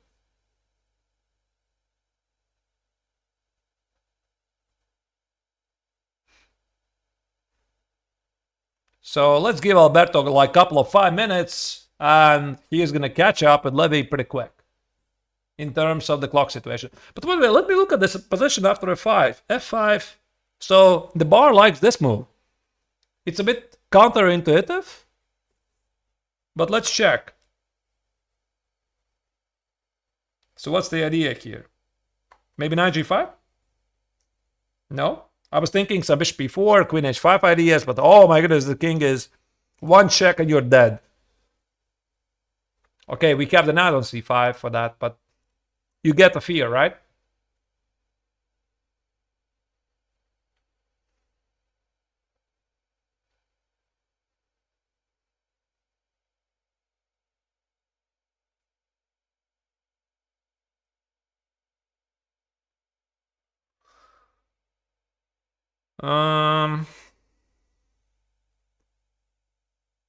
So what was it? f5 takes it, knight f5.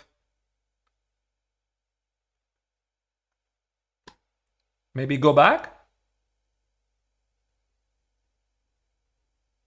Check here. Oh, you start to get a lot of funny ideas here.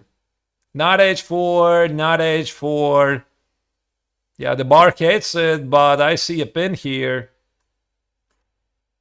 Might be a thing in some lines.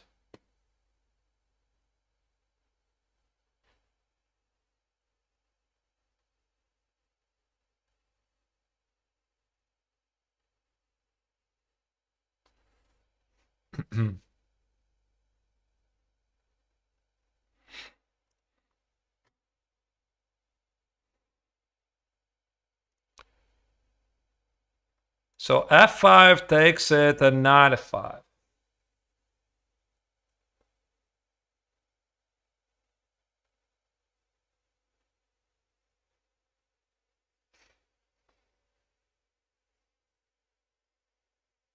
I quite do not see the next move. That's the thing. Knight c3, no. Knight g5, no.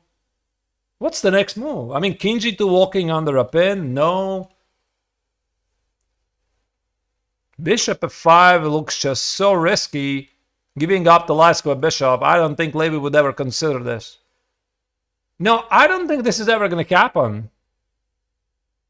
Oh, wait, what? c5? Oh my goodness.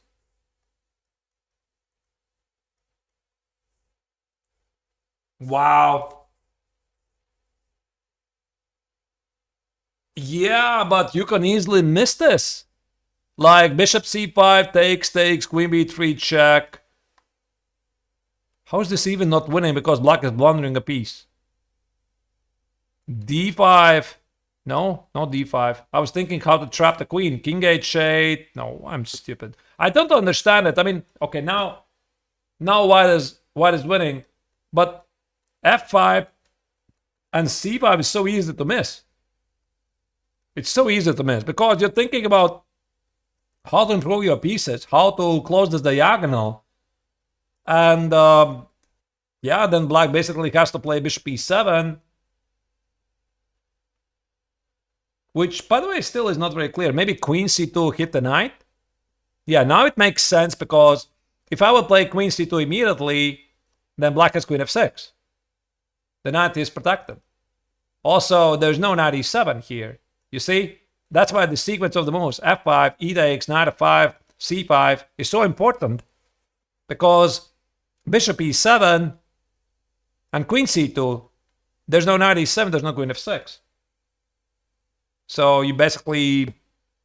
Oh, wait, am I not blundering something? Takes, knight e4. No, there's queen c4. Okay, so if this knight has to go back, then there's at least bishop e4. There's at least bishop g6. There's options. All right, I get it. So bishop c6 was played by Alberto. This is something I kind of expected.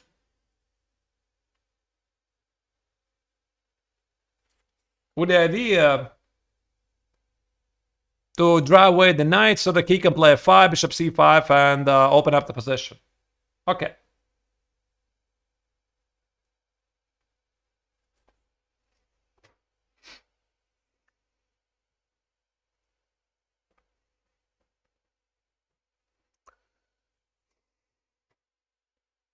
Yeah, now after e5. I mean, this is such a tempting move, by the way.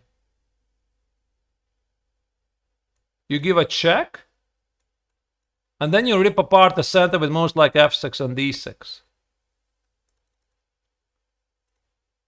f5 is 95. By the way, this is not so great, dear viewers.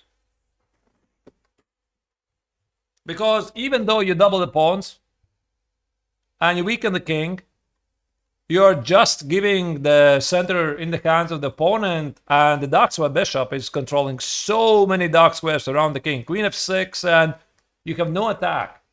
You know, it's very easy. It's very easy for a club level player to play f5. He's like, hey, I'm going to take a knight on h6. I mean, I'm doubling your pawns. I'm exposing your king. I'm doing great. No, you're not doing great. You're doing badly. So, not f5. Not knight c3. It's a very complex position.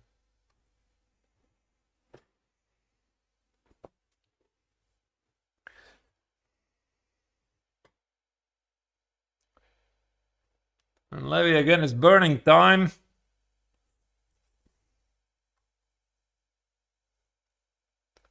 So, I think what he needs to do here, he needs to clarify. He needs to start to play faster. He needs to get a position that he can play easier. Now c5, I don't think it makes any sense. Because you just give up a pawn. Why would you do that? What? Angel likes this? Wait, what?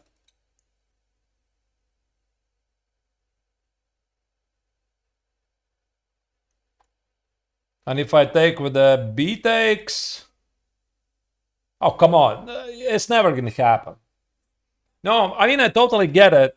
I get it. I get the idea. You know, and I'm all for positional pawn sacrifices. Like, here, if you would show me this position, I would agree. Yeah, it's a great position. You have the center, you have the two bishops, you are going to play e5, f5, the knight on h6 is ridiculous, etc. I totally get it. It's very easy. But at the same time, it's also very easy to also stop here and you just ask yourself, what I'm doing here? Why did I give up the c5 pawn? I know why you gave it up, so that there's no bishop c5 check.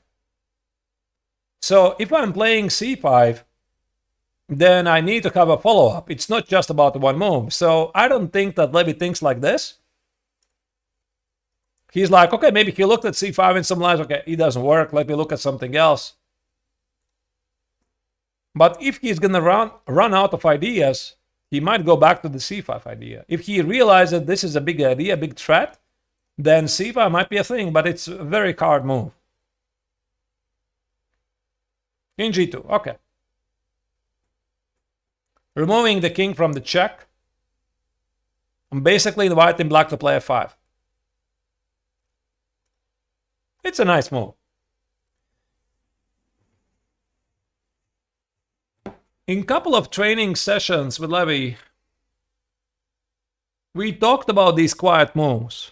We talked about slow improving moves, especially involving king g2, when he will be showing his games from the last tournament in New York IM non-tournament, when Levy won quite a bit of rating points. I would be using this king g2 as one of the key moves to improve your position. And my advice was that when you're not so sure what to do the small improvements to the position. And king g2, I think it's falling in this category. You're like, just in case, walking away from the check, you are bringing closer your king to the pawn, you are controlling the h3 square just in case. You might argue, is it not walking into another potential pin? Maybe Levy wants to play knight c3 here, and I call this consolidate the position. Yeah, knight c3 looks really good. Kill off the strong bishop and try to get something like this. I think it's a great idea. I like it. I like king g2. This is Levy 2-0. It's a very cool move. We're going to definitely work on some of the best games by Anatoly Karpov. Do some classical,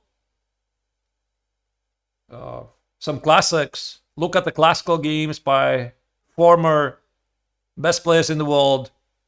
Levy says that he looks forward to this classical education, basically, right? So that's what we are gonna do.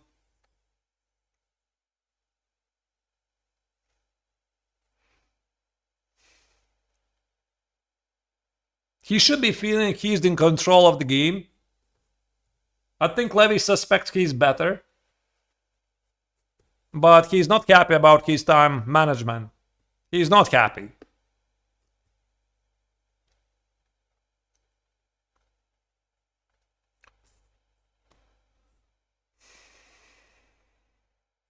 When we will get Levy 3-0?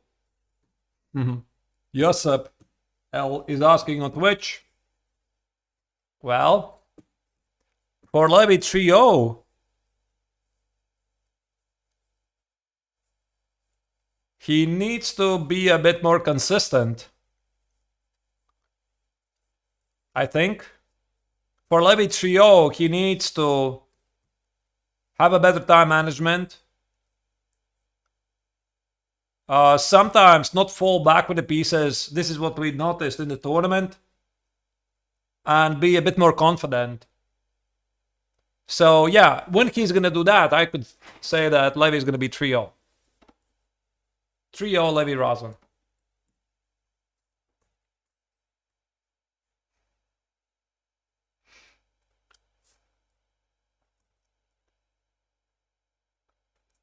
What would I say is the biggest change Levy has gone through since working with me? Krim Zuko is asking on Twitch. I think he has gained a lot of confidence. I think this is his biggest improvement. He has become much more calm player. He no longer goes for crazy stuff. He is paying more attention to the opponent's plans. Those are the biggest problems, two biggest problems at the very beginning, right? That he is doing too much crazy stuff in good positions. That's why I said, no funny business in good positions. Do not randomize things. Be in charge, be in control. And also, sometimes Levy is not enough paying attention to the opponent's moves. He is doing it much better. But from time to time, of course, there's still the old problem is coming back. Psychology is huge, obviously. And unfortunately, it reminds of itself at the critical moments when there's a time scramble, there's a lot of stress. It's a work in progress, basically.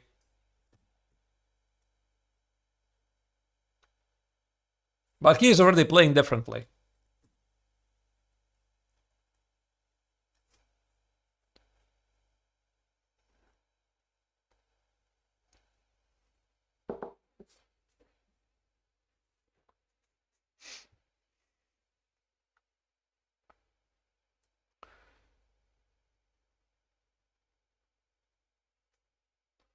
Do I think Levy will be able to capitalize the 0.9 advantage by Kant on YouTube is asking.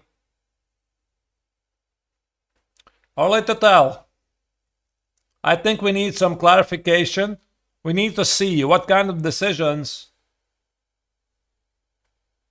Alberto is going to make. When we are going to get some clarity, I can give you my assessment. So, I like Levy's position. It feels like he has a solid advantage. Maybe Levy is super confident that he's doing so much better here. He has space advantage. Alberto's knight on h6 is weird. But I think it's a bit too early to tell. I sure hope that Levy is going to win.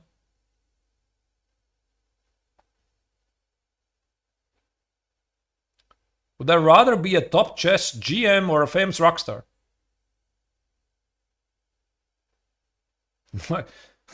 Never thought about it. Can I be both?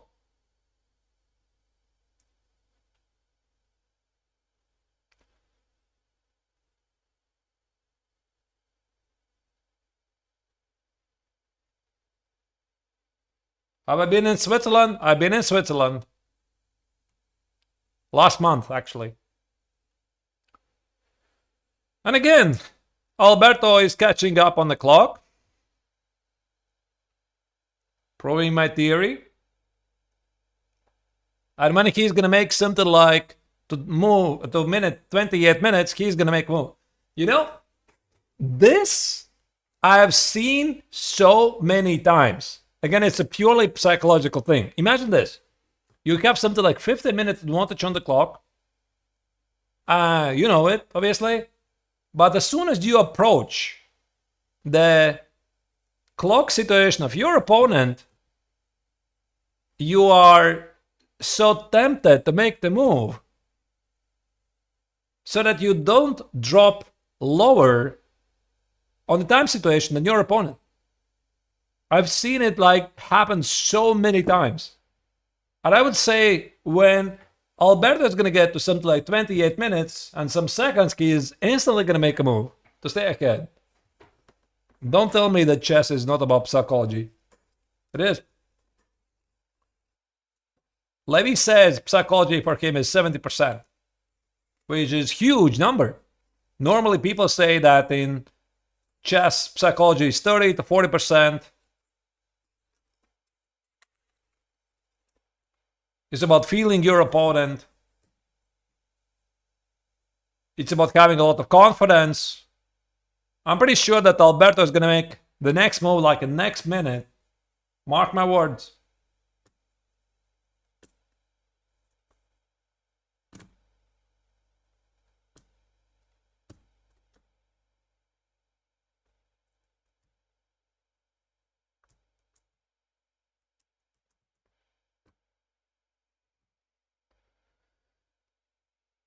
All right. What are the plans for the opponent? Look for a pawn play.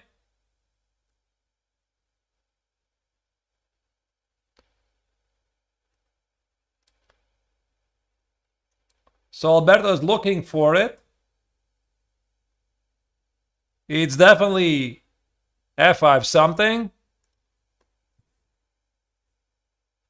Might be also rook e8. Hit the pawn on e4.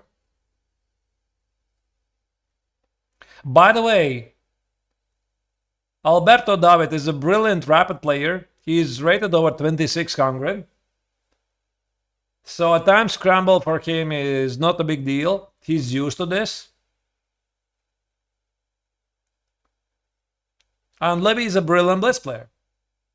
Even though sometimes he feels huge pressure when in time scramble. But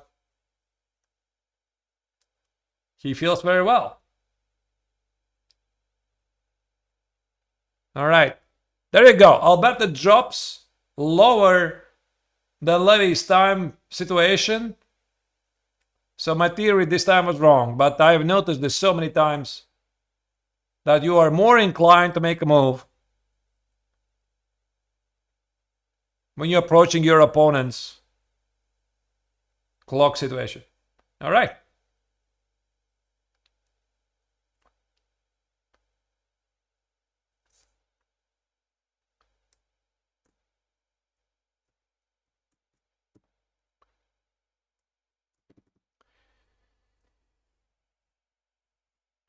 Next tournament. For who? For Levy? End of August.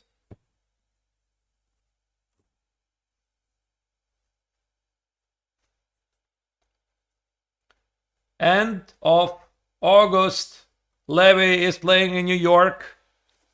GM Round Robin Tournament.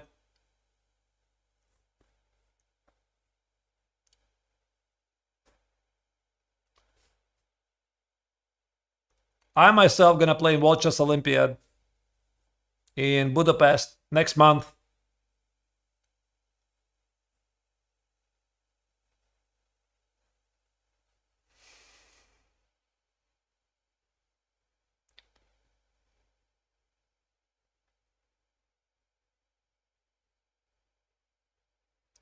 While Belter's thinking so long, there was a question on YouTube because he doesn't like what he sees. That's why.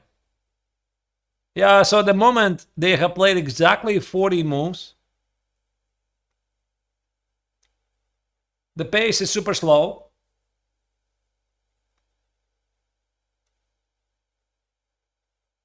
So he's just not sure. He's not sure about something. So again, I think he's going to play something like f5 here.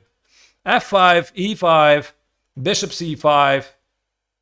And he tries to understand what is this. Or maybe after f5, e takes an f5, knight takes an f5. There's no longer this c5 idea with queen b3, which some of the members suggested in the chat. That's why maybe bishop c6 is also like an extra thing, but yeah, maybe after just... Oh, wait, what did I talk about? Knight c3 was the move. Sorry, I forgot. Yes, knight c3. Of course, I forgot. Knight c3. So maybe he does like this knight c3 here. And he's looking at the continuation. He doesn't like it. So you want to obviously choose something that you like. You can't find it. You can't choose. All right, listen, while he's thinking, I'm going to make a very short break. I'll be back like in 1 minute. Don't go anywhere. Talk to you soon.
Nice. Yes, just as I left, Rook E8 was played.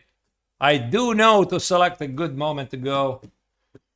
Rook E8 hits the pawn on E4.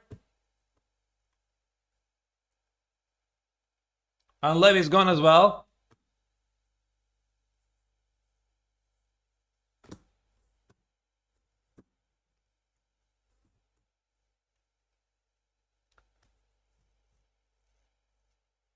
So Levy left, and as soon as he left, Alberto made a move. This is a common... Wait, what? He left after Alberto made the move. No, I didn't see. What happened? Can you just tell me what happened? I didn't see. Did Levy leave after or Alberto made a move, or he left before Alberto made a move?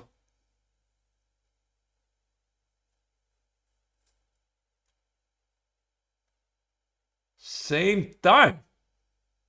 Aha, I see. Okay, I see. This is interesting.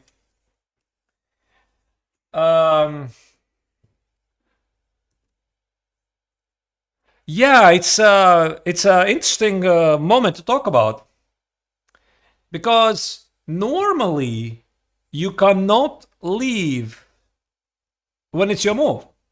You cannot leave. Like, it's your move, and I don't really know what FIDE rules say, but you cannot leave at the moment when you have to make a move, and you just cannot get up and go. But I don't really know, because I've seen some people do it, but then again, it's tricky. If you're getting up and your opponent is making a move, maybe you just pretend you didn't see it, and you were technically not at the board. I mean, so I know that some players make the moves on purpose just to annoy you. I mean, when you're getting up, they make the move immediately to force you to sit down. But Alberto is not one of them. No, he's not one of them. He's too kind. He's a great guy. But there are players, yeah, who do it constantly, you know? When you want to get up, stretch legs, or go for some refreshments or bathroom break or something, your opponent makes a move. So at that moment, maybe the best you can do is just ignore it and just go where you have to go.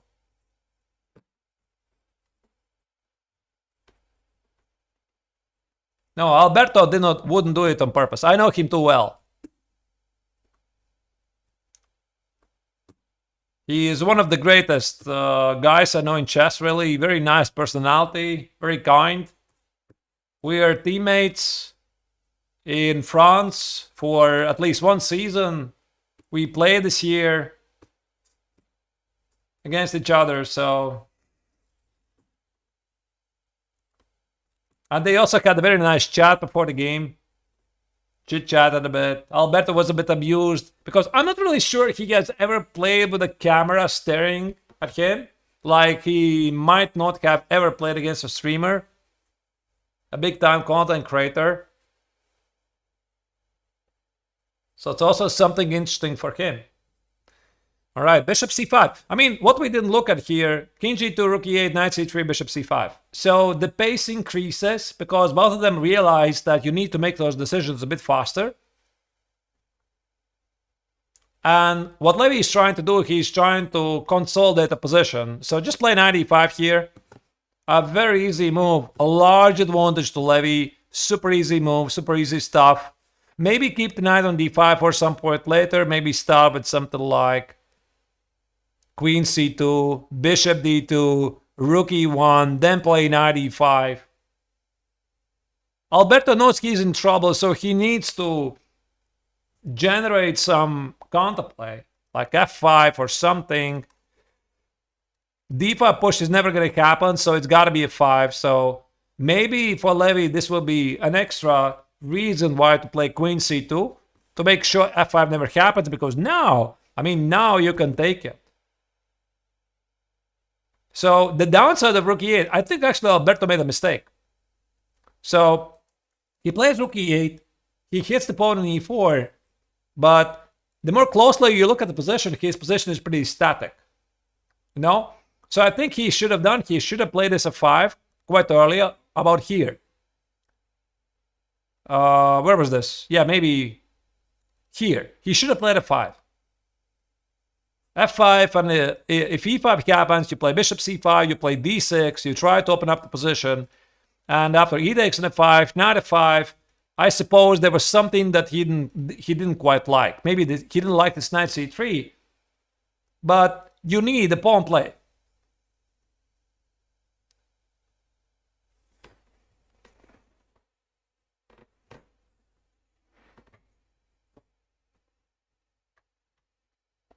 Yeah, maybe he wants to play something like knight g4, like queen c2, knight g4, improve the knight, and Levy could play bishop d2, just ignore it, allowing knight e3. Okay, so what? You give up the dark square bishop. I'm going to play rook e1. I'm going to play knight e5. I'm going to play e5, h4, h5. What's in charge? And these dark squares quite don't feel. So it's all about Levy here maximizing the advantage. h3 is an engine move. I don't think it's ever going to happen. I was just answering to a question on YouTube chat. h3 is not going to happen.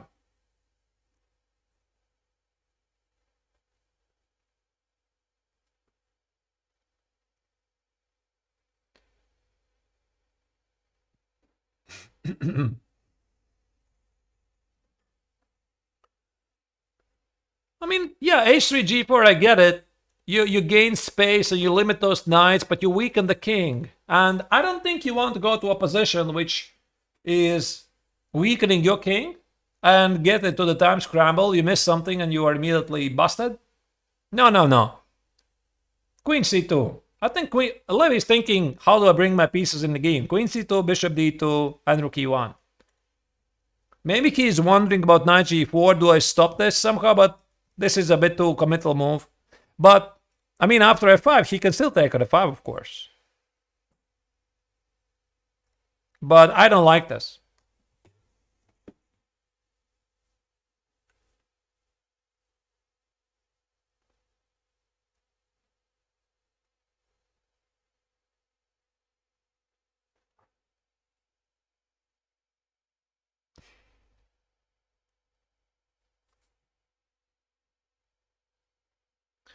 f5 here doesn't feel right. I think I already addressed this once.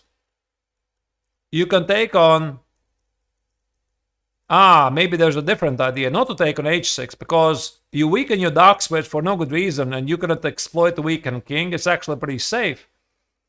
But maybe there's an idea to play bishop f4. And then push e5. But listen, I see all kinds of ideas here with exchange sacrifice. Wait, it's not... it's not even a sacrifice. Wait, I'm just hallucinating here.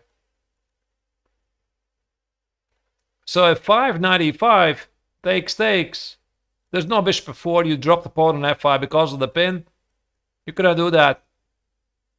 Maybe there's some knight e5 here, and then bishop f4. Could be.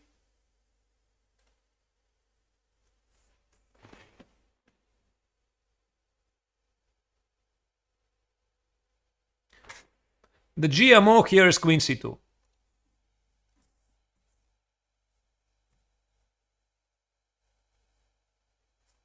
The computer move is h3. The chat move is e5.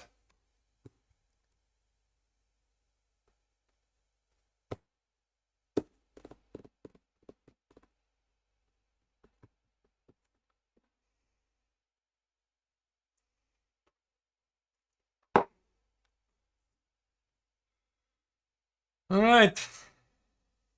Oh, wait. Sorry. Yeah, chat wants f5. My bad. Yes, yes. Not e5.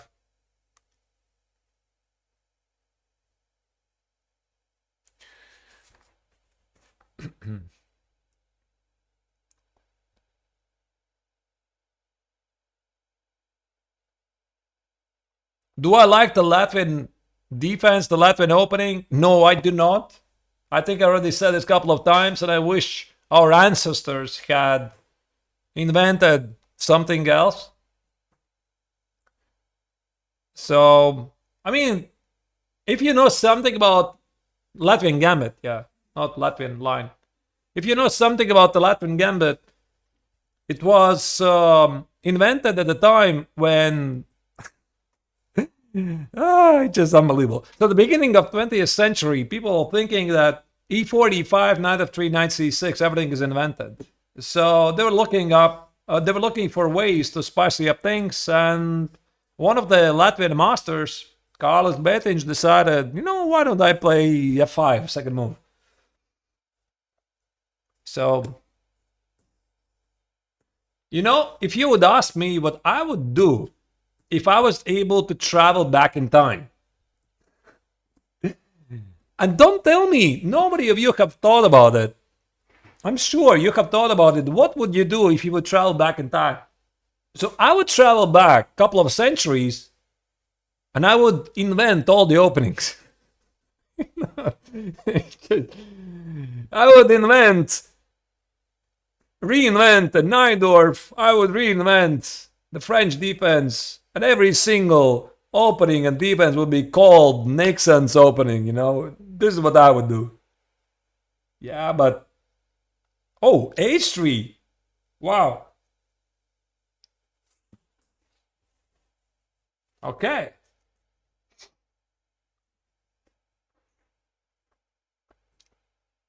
I didn't expect this. Well, it's a bit slow move. I said this is an engine move, but look at that.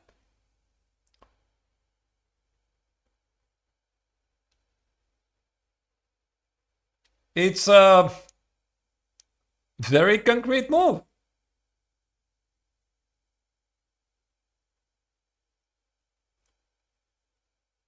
No, I mean, there's definitely a decent logic.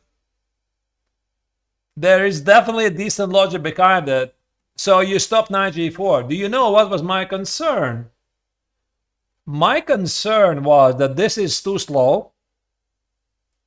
And the second thing is you're weakening your king. That's why I said I'm not sure I would play this. I would play queen c2 and bishop d2 instead. But there's a perfect logic for the move. But if you make such moves, you need to be like 100% positive that your opponent cannot do anything against you because of this delay of development. So Levy played h3. Do you think he had doubts about if it's too slow? Yes, he definitely had doubts.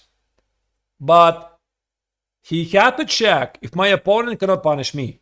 And what kind of moves are you checking if your opponent can punish you? Well, I know I sound like a broken record here. The pawn play. Again, the pawn play. So he's not worried about any piece moves. d5, f5, b5.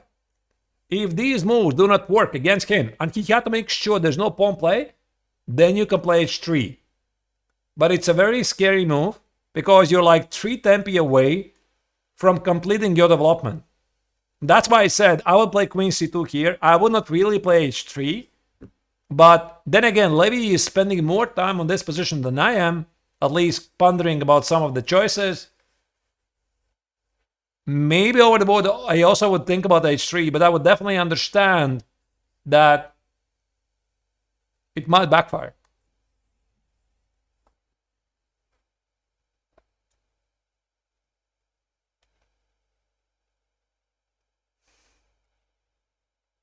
Move 16, by the way.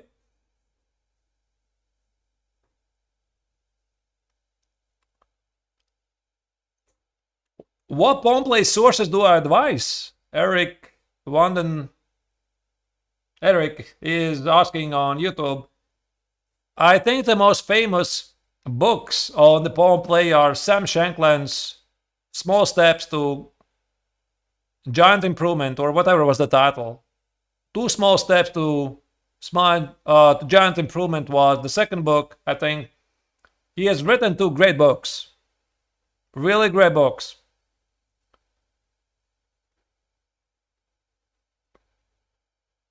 So we could use these books, by the way, in our training.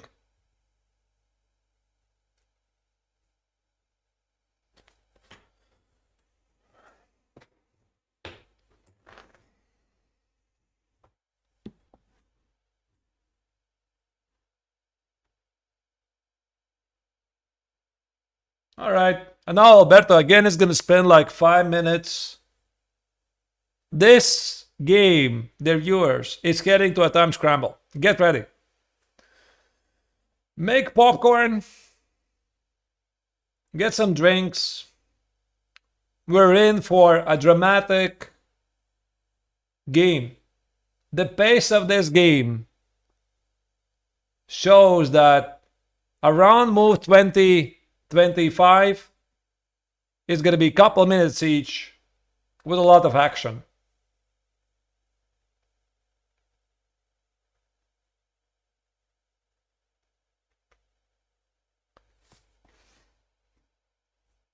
But I mean, Levy needs to improve, obviously, the speed. I hope he never goes down to a couple of minutes in a very complex position. What should Black do? Ahmed is asking. Open up the position, but how do you open up? I mean, he already played rook e8. f5 should have been on the board. The knight on h6 is so bad.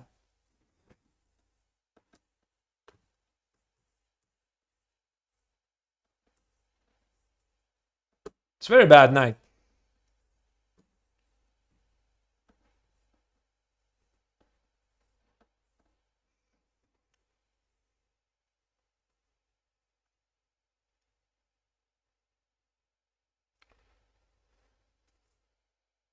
Uh,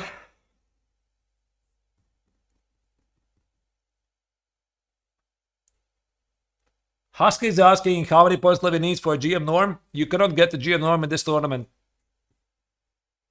Not anymore.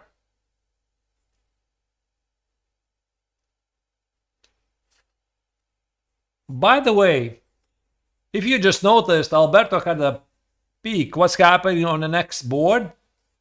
This is not a good sign for Alberto.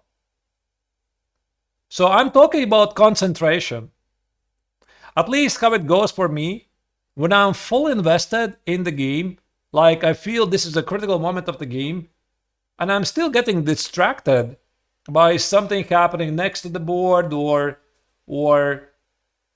let's say a bystander, somebody's watching at my game and I look who it is, it means I'm not 100% in the game. So I think that he is a bit, not in the game 100%. Not playing his A game. You know how it works for me? When I'm playing a classical game at the very beginning, I'm totally disconnected, totally. So I play some moves, I look left and right, I walk, I go back, I think, I walk, I look left and right. But when it goes to the critical moment, time scramble, last 10 minutes or so, you do not hear what's happening around you. You're just so focused on the game. So you play the game, it's very intense, scramble, you're like so fully invested in the game. And after you finish it, you just, the game's finished. You realize, there's like 20 people watching your game. You don't see them, you don't hear them, because you're like so fully invested in the game. But if you're like seeing, somebody is passing, getting close to you, you're looking at him, it means you're not connected to the game. That's what I'm saying. Locked in, yeah. But I mean, there's still time, of course, 70 minutes. F6. Yuck. Oh, yuck. Oh, that is so bad. That is such a bad move. Because now, essentially, this means that Alberto is suffering. Now, this is very bad. So, I mean, great for Levy, obviously. Bishop d2, Queen c2, Rook e1, Knight e5. These are the next moves that Levy can play so easily here. There's no danger for him whatsoever. Also, the Queen on d8 is now stuck. It cannot get out. Levy should win this, actually. Just play a bit faster. This is the next move, or Bishop d2. Actually, Bishop d2 I like a bit more. I think Alberto made a big positional mistake here by playing Rook e8. Let me just give it. There you go. I just gave it. This is a positional double question mark.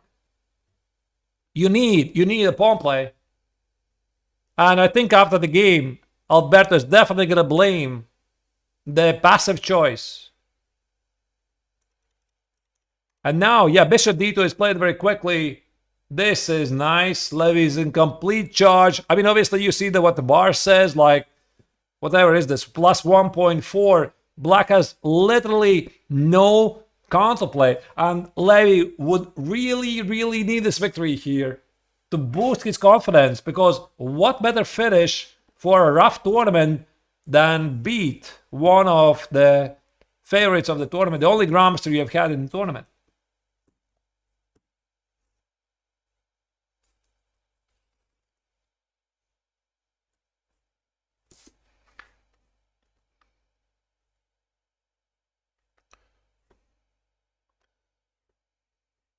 Just a second.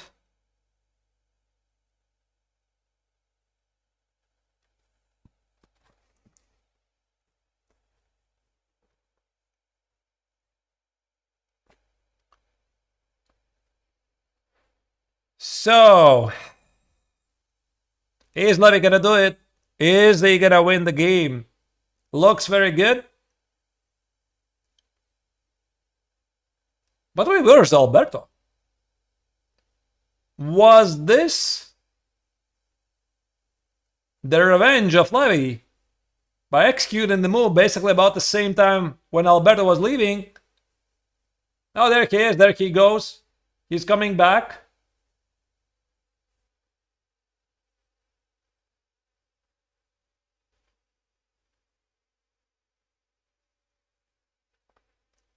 The viewers, we are still following a delayed game, delayed video feed. The chat interaction today is real time. Knight f7 played very quickly. It's just a disaster for black. Yeah, and you can tell with the body language of the Italian three-time champion. He knows he's in big trouble. He's most likely not even thinking about the actual position. He's thinking about, how did I even get here, you know? I mean, it's such a bad position. So queen c2, rook e1, and e5 should be somewhere killing already. For example, here, you play something like a4, rook e1, you play something like d6. Levy's going to play knight e5. If you take it, I can take with the bishop, open it the b5 square. I can take with this pawn, open up the bishop here. You can play knight f8.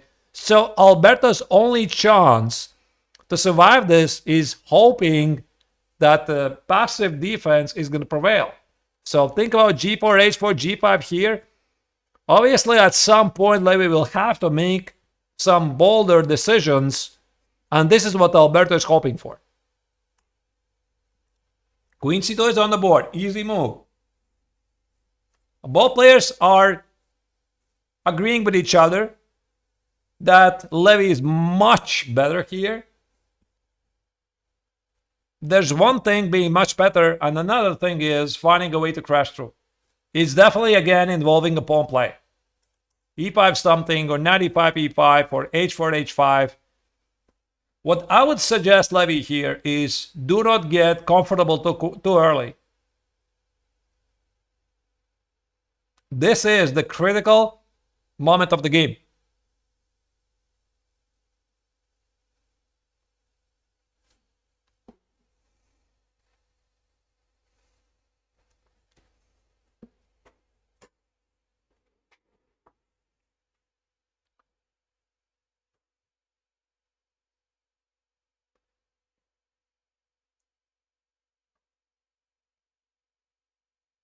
Listen, dear YouTube chat, can I ask you please behave, okay?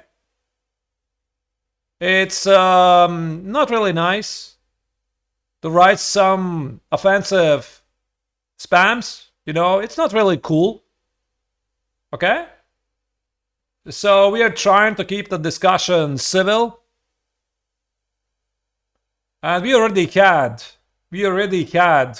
this situation before, so just remember that it's just not a cool thing to do. You know, it's not funny. You might find it funny. It's not funny. Not really funny, right?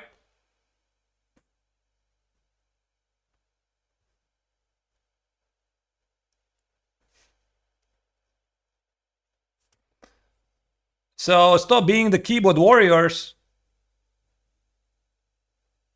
and better follow the game. All right, a4 is played.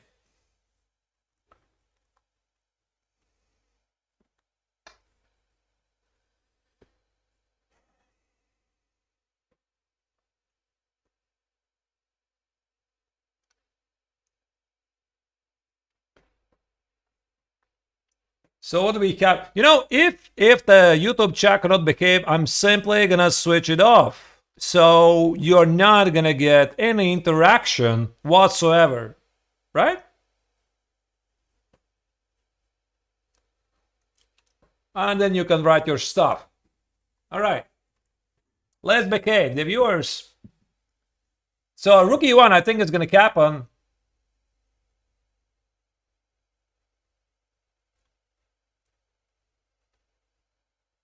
And then Levy is going to look for ways to crash through. Whoa, what just happened there? A book fell.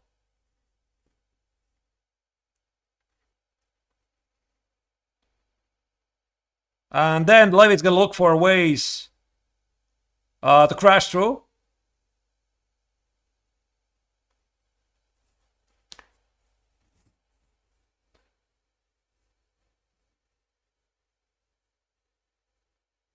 Rookie 1 is on the board.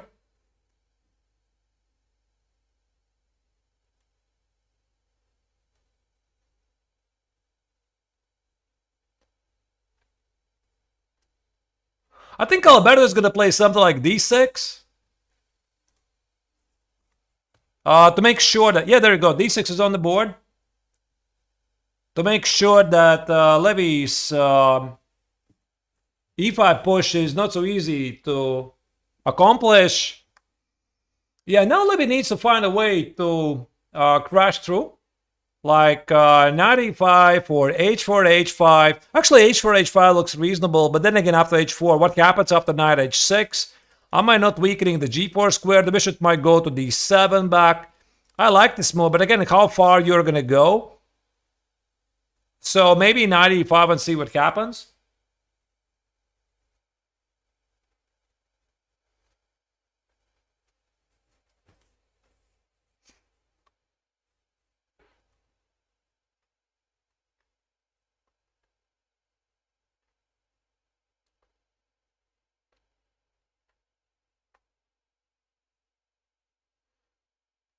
Soupy Carrot says on Twitch that he likes Levy doing better.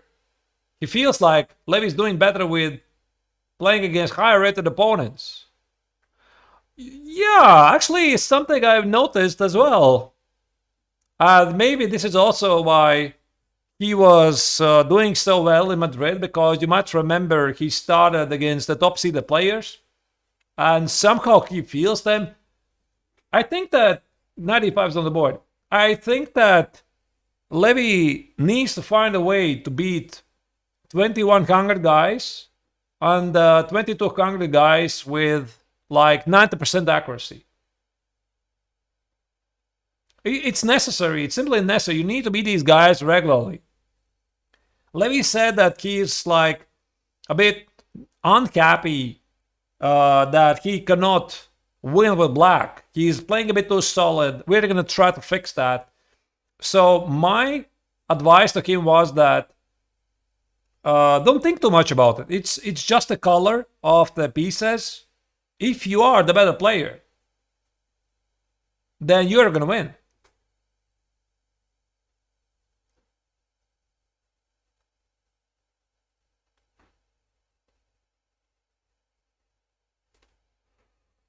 All right.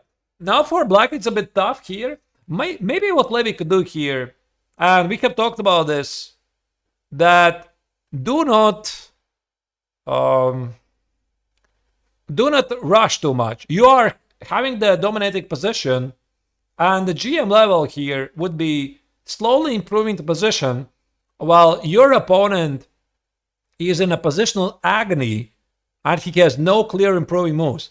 Now, this is the type of position where white has a lot of easy moves while black is clearly suffering. So I would say bishop c3. I would say maybe king h1, maybe queen g2. And then think about this king's at attack. There's no need to rush. Slowly improve the position. Do not force. So Levy 1-0 maybe would be rushing like very quickly g4, g5, etc. while it's hot, right? But now Levy is more experienced, making more mature decisions. So I think he's going to do it like bishop c3 definitely is going to happen. Maybe king h1. I think you need a queen to bring it to the game. And then at some moment, look for ways to crash through.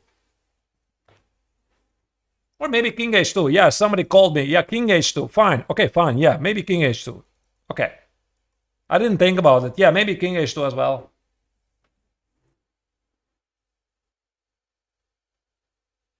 Do I think Levy actually knows he's winning? I think Levy knows he got a large advantage. And Alberto knows it as well. There's like a mutual agreement between these guys. They know. They know. So for example, if Levy would offer a draw here, which is never ever in this universe happening, there's no scenario when this is ever going to happen, then Alberto would instantly agree to a draw here. Instantly. Because he knows he's in trouble. So Levy's playing for more, obviously.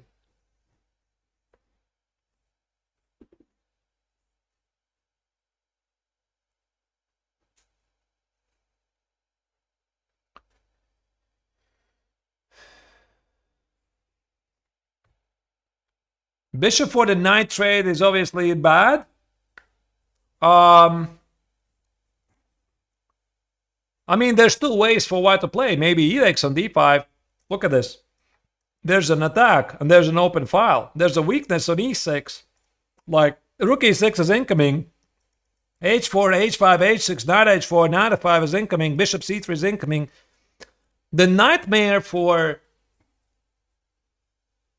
Alberto is having no counterplay. This is a nightmare for everyone. So you might think black has a solid position. No, he has no plan whatsoever. He missed his window. It's gone.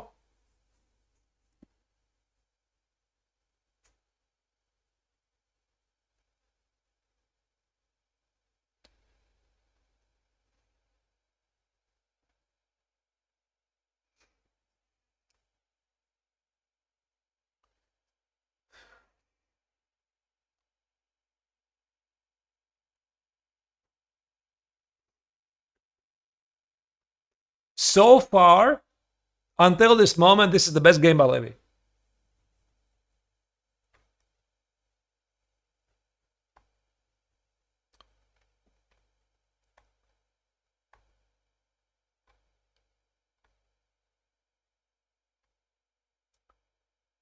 Arthurs, you should be a streamer. Chess GM writes on Twitch. But I am a streamer.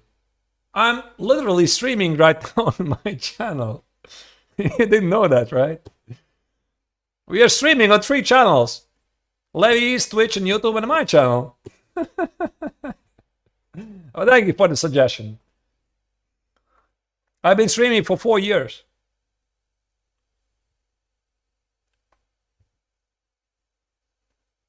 All right, 95 was played. Alberto is still thinking.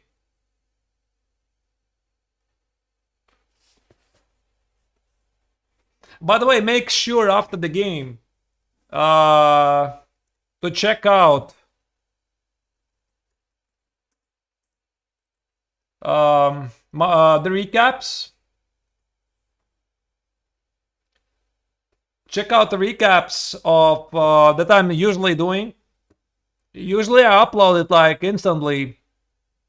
Rook b8 is played, so Alberto is looking for some sort of a counterplay, but it's not really a counterplay, it's just really sad move.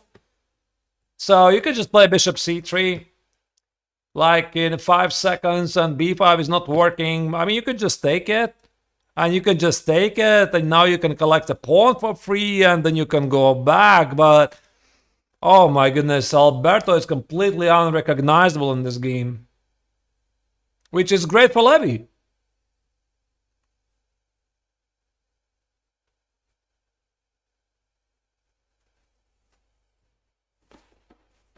You know, I think this is something I've been saying to Levy before. Speaking about improvisation, when do you think it's a good idea to play creative chess? Yeah, Levy just coolly plays bishop c3, of course. He's not gonna rush. He's like totally in control. When is the good moment to play improvising chess? When you're feeling well, when your tournament is going well. This is when you want to play good improvising chess. But when you're playing badly, things are not going your way. Starting to improvise at this moment leads to a disaster. This is what I told to Levy, by the way. And that's why I'm wondering if Alberto made the right choice. He started this game very aggressive. Look at this. I mean, e6 and e5, very aggressive, very sharp. So he was like trying to take Levy out of the comfort zone. But actually, all he did, he got in trouble himself. And right now, I'm pretty sure that that 3-time Italian champion is like fully regretting the choice. He's like, what I'm doing in this game? I'm so much better than this, right? And he is much better. But again, Levy is not giving him any chances so far. So far, Levy is finally playing the A game that he has to beat Grandmaster. This is what I told him in the morning. In order to beat Alberto, Levy, you have to play your best game. You cannot afford to play a couple of weird ideas that you did before. And I'm happy to see that it's working, but it's still not over. I mean, do not underestimate Alberto. Do not. He's a big fighter. He's too experienced. He's unhappy, of course, but he's not going to resign without a fight. Maybe he's slightly intimidated by the viewership. Could be. This is what Hikaru said, that Levy's greatest advantage is the huge audience that he has. And some of the viewers might be feeling stress because of this.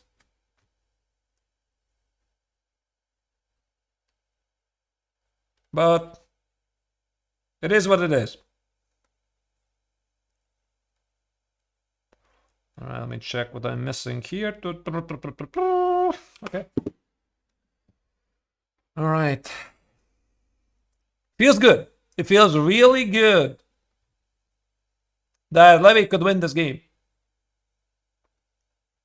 Right now, Levy is super confident. He's super confident. He was maybe not so sure about his chances in the middle game. But now he's in control. Also, look at this. He's using the time while his opponent is thinking, and he's already trying to come up with a plan. Bishop d7, okay, so c6 something, I suppose. Maybe activate the bishop.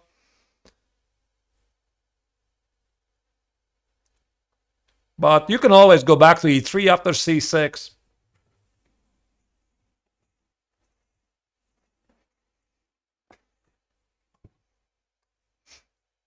Also, I think bishop d7 is a defensive move, just in case Levy wants to play h4. There could be bishop g4. But I mean, you can always play knight h2 after that. The hardest thing, you know, I'm going to say you what is the hardest thing sometimes in chess. To win a winning position. When you have like 5 choices. Wow, e5 played so quickly. I suppose Levy was ready for bishop d7. So everything is ready for a breakthrough, and Levy goes for this. All right. Oh, I like this move. I mean, if it works, it's a good move. So it feels like White is perfectly ready for a break. Bishop d7 doesn't pose any questions. At e5, he's like, let's do this, let's crash through. Good moment. Maybe engines slightly don't approve it because apparently from plus, what was it? From plus 2.4 he got to plus 1.2. What does it matter? It's a good decision.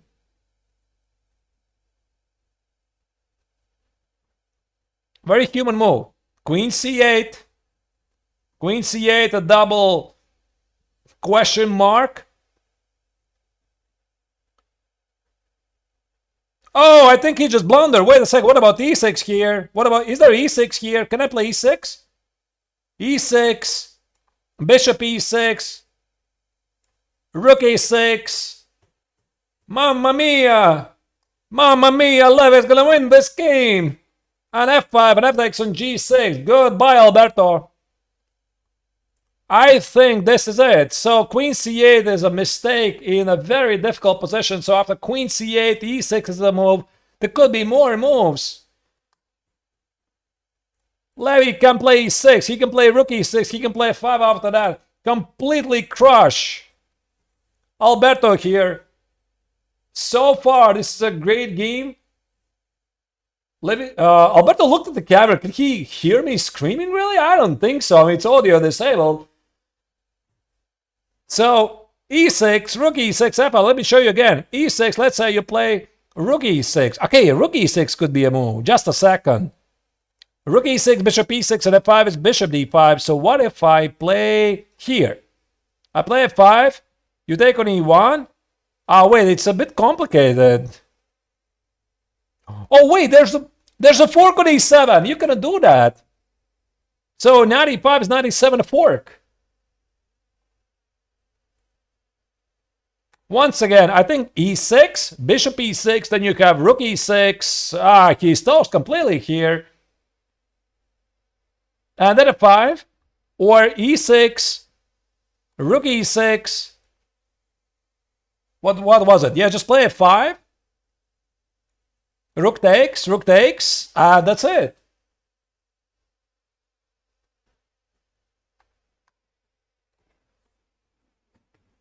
All right. Now this is the moment when you calculate things. You make sure that, whoa, bishop g6. It's even something else. I didn't see this. Bishop g6, bishop g6. Engine marks this as a exclam move. Okay, I was so focused on e6 that I didn't see bishop g6. It allows bishop h3. Wait a second, what's the idea? I didn't even look at this. So h takes on g6. What's going to be Levy's idea here? Knight f6 here. Knight f6, g takes, queen g6, king goes here, e takes at f6. Levy just smiting the opponent off the board. Wow, this is really powerful. That is huge. That is huge move. All right, so Alberto is going to try to complicate matters with bishop takes on h3. I don't think it really changes anything. King h2 played very quickly. This is the super game by Levy. I mean, okay, you could say that Alberto did not really play his A game, but Levy did. What a way to finish the tournament. Obviously, the game still continues, so never ever relax too early. It still continues.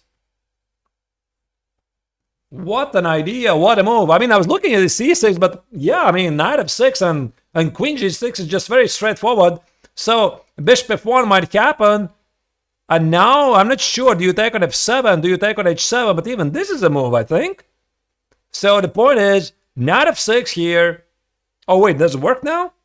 Takes, queen g6, here. This is the idea, rook into check. Ooh. King h1 and queen h3. Watch out, watch out. So he needs to be accurate after bishop takes on f1. Maybe he can just take on h7. King goes here. You just take on f1. And you play knight h4. And you need to call an ambulance for the black king here. Because it's not going to end well for him.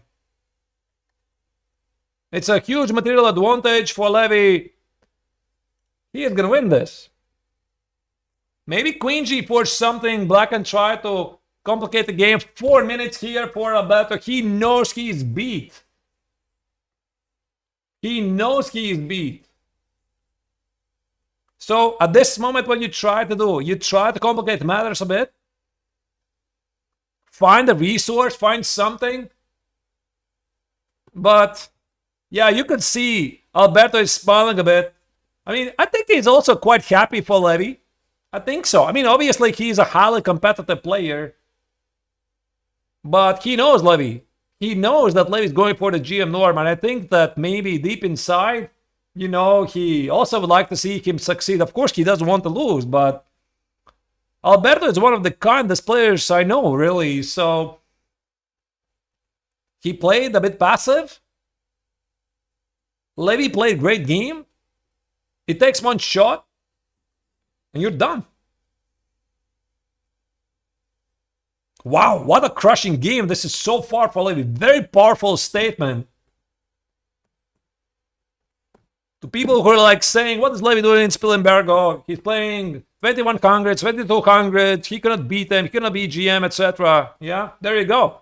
All right, h takes on g6 here. David attempts to complicate matters. I'm not sure what actually the best move here could be. Just knight f6 here. Knight f6. The point is, queen g6, king goes here, checkmate on the board. There's no rook to check, obviously, because the bishop f1, rook f1 has not been included. So, knight f6, I think it's just a mate. This is just a mate. Take it. Rook g8, queen h5, GG. So it's not going to happen. So maybe the only move here is to play with a king. But where do you go? I mean, go here? Does this look like a solution to you? Maybe he's trying to trick Levy with the move order. Like with queen g6, now take on f1. And if you go here, now take on f6 and try to get to this position with rook e2. I think this is what he wants. So Levy should not relax too early.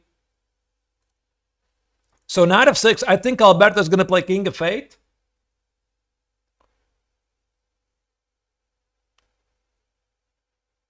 Now what? Maybe give a check and take on g6? Is this a move? And not the bishop f1, just take on f1. That's it. And only then you play knight f6 and go back knight e8 or whatever. You play knight g5, just brutally checkmate black.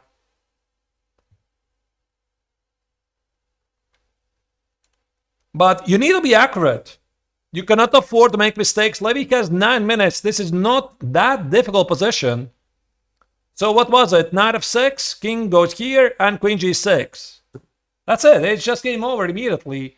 So I hope that Levy doesn't get greedy and that he doesn't that he doesn't automatically make moves like this. Even here, knight h7 is just winning. Just as long as Levy is not blundering the idea of g takes on f6 here and rook e2, Levy's going to win this. He can't possibly blunder this. I can't imagine how he would blunder this idea. Maybe he's tempted to play queen g6 immediately, which could be exactly the same. It could be. Yeah, knight f6 is incoming, and maybe it doesn't matter. And then you play knight f6, or you play knight f6, then you play queen g6. I'm not really sure.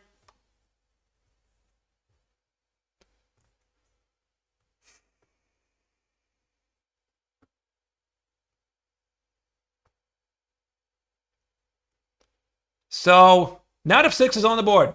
All right. Beautiful. Beautiful shot. King f8 will be played. The last trick for Alberto here. Double extra move here on the board. There's an actual sacrifice. I don't think that Alberto is going to resign just here. He's definitely going to play king f8 here. King h8 is going to be mate. No, he takes. It's just a mate on the board. No, what am I missing? Am I missing something? No, it's the white flag. Queen g6, that's it. What just happened? Did I see? Wait, what? Oh, they resigned! Levy wins! He just resigned. I didn't even realize. Did he resign? No, what happened there? What are they talking? Why are they talking? I didn't get it. What was the discussion about? No? No, there's no resignation. No. Levy knocked the pieces. I was so confused because I didn't see the resignation there. And so they're talking, right? You know, maybe Alberto said, do not knock over my pieces, young Padawan. Okay, so e takes on f6. Oh, wait, there's queen g4. And now you play knight g5.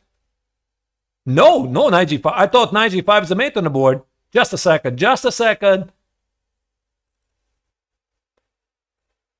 Queen g4. I mean, at least you can give a check and win this position if you're totally bored. This is the easiest. You're up 2 pawns. You're thinking about moves like knight g4, knight h4, knight g5, king g4, rook h1, rook h8. This game is so over.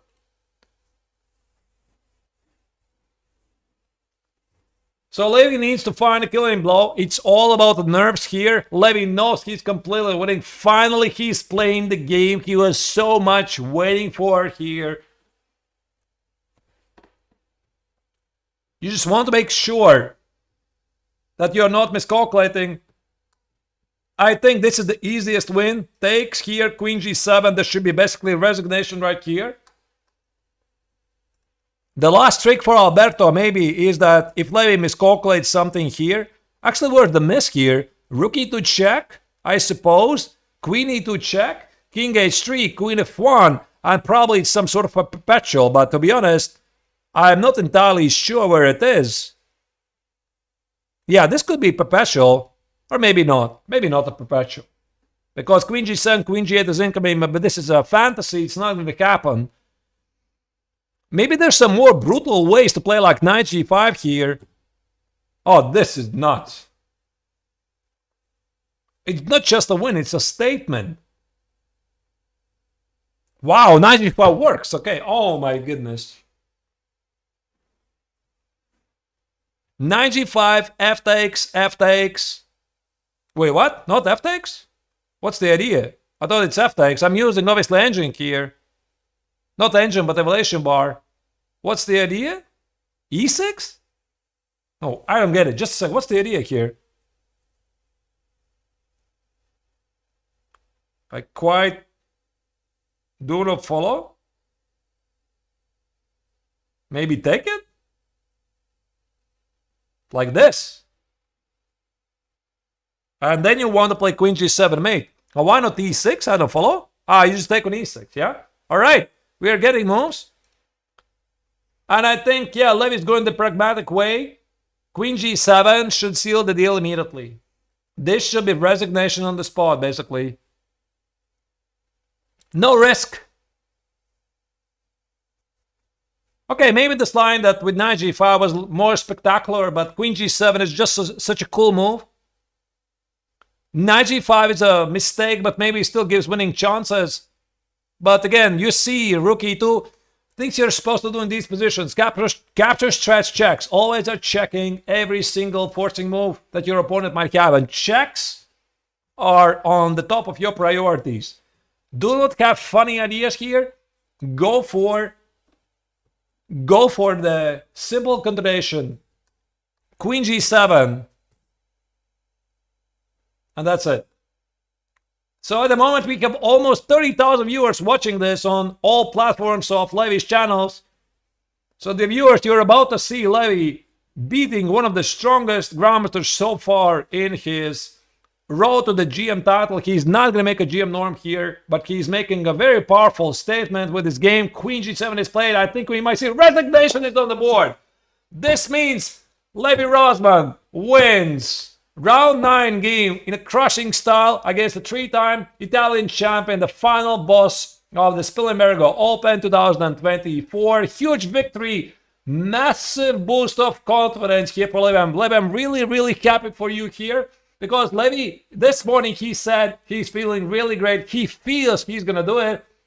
And I said, listen, Levy, it's going to be your toughest game of this tournament. You need to show your A game. And he did. Levy 2-0, even 3-0 showed up and absolutely demolished his very senior, a very experienced opponent, David Alberto, off the board. I was playing against David this June. I could not do it. Levy did it today. So, what a great way to finish the tournament. And with this victory, Levy regains all the lost rating. I think right now he's about 0+1. Doesn't matter. But he had a very tough opponent. Yeah, you're seeing Levy's movement of the camera. Let me just disable it. Whew! Wow.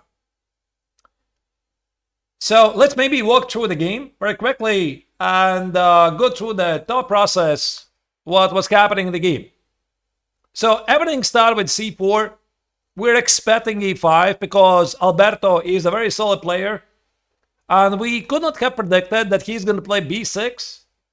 Well, yes, this was a surprise. And essentially, right out of the opening, Levy was out of the book. But again, you have to be able to improvise quite early. So Levy did. He played knight c3. He played f3. I'm not sure why f3. Why not e4? e4 was looking really great.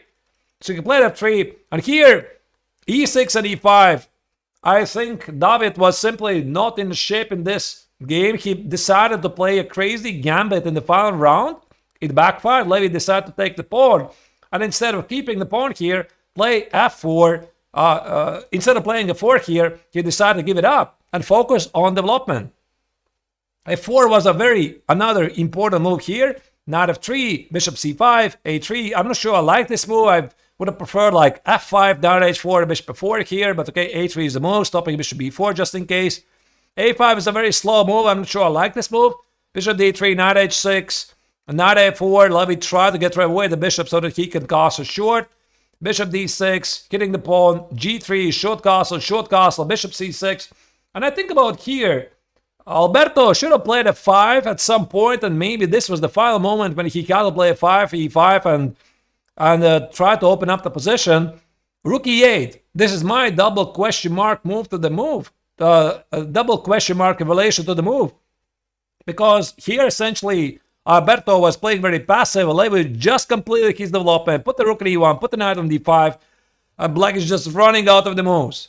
So after bishop c3, bishop d7, finally Levy was ready to break through in the center. Engine says this is a mistake. Well, you should know better because it's a great move opening up the position. And after queen c8, here in despair, Alberto attempted to change the character of the game by hitting the pawn on h3. e6 was winning, but Levy found even more direct continuation with knight f6, idea that queen g6 follows and essentially killing the opponent on the spot. G takes queen g6 here was the final move here, and after e takes f6, final test, queen g7, queen trade happens. The point is what we did not see in the game. After king g8, simply take the bishop on h3, 2 extra pawns, nice position. So normally at a higher level, players do not play these positions until a mate. He simply resigned. All right. Wow. What a day. What a game. What a tournament. So, I think we are going to wrap up the coverage with this one. And I would like to thank everyone who was watching, who was giving interesting questions, insights. I loved it. Doing for the first time the coverage on Levy's channels. Those are amazing 7 days. And we had our great moments. We had our bad moments when the internet failed.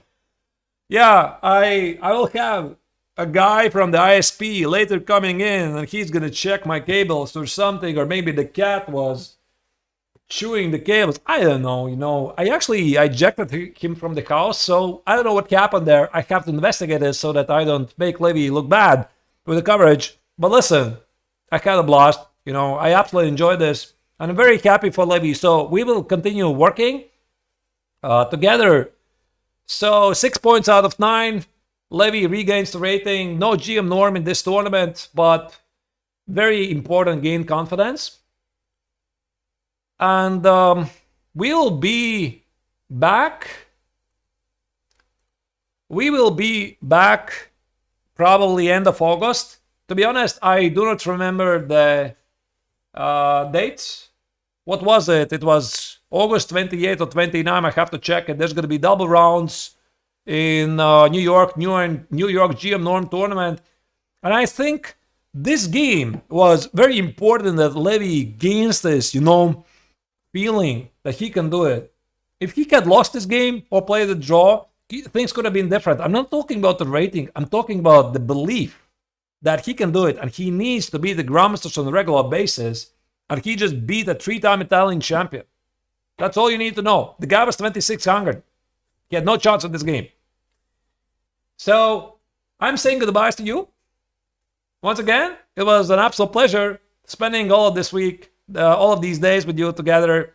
So, towards the spammers, I can only say, do not do that, please, ever again, okay? It was not really nice. I think we want to keep the community as a civil place so that always we respect the opponents, especially Levy's opponents. There were a couple of moments that could have been done much better. So everybody else who was keeping the discussion civil, really thank you for that. I appreciate you also calling out some of the other spammers. Do not do that. Thank you again for doing that. I think it's very important to make this community a bit better place. And continue following Levy's adventures with the next tournament. I'm definitely going to make a recap a bit later. Also, of course, Levy's going to make a recap. Probably Hikaru already has posted his recap. If he is awake, I'm not really sure. So, take care, be good.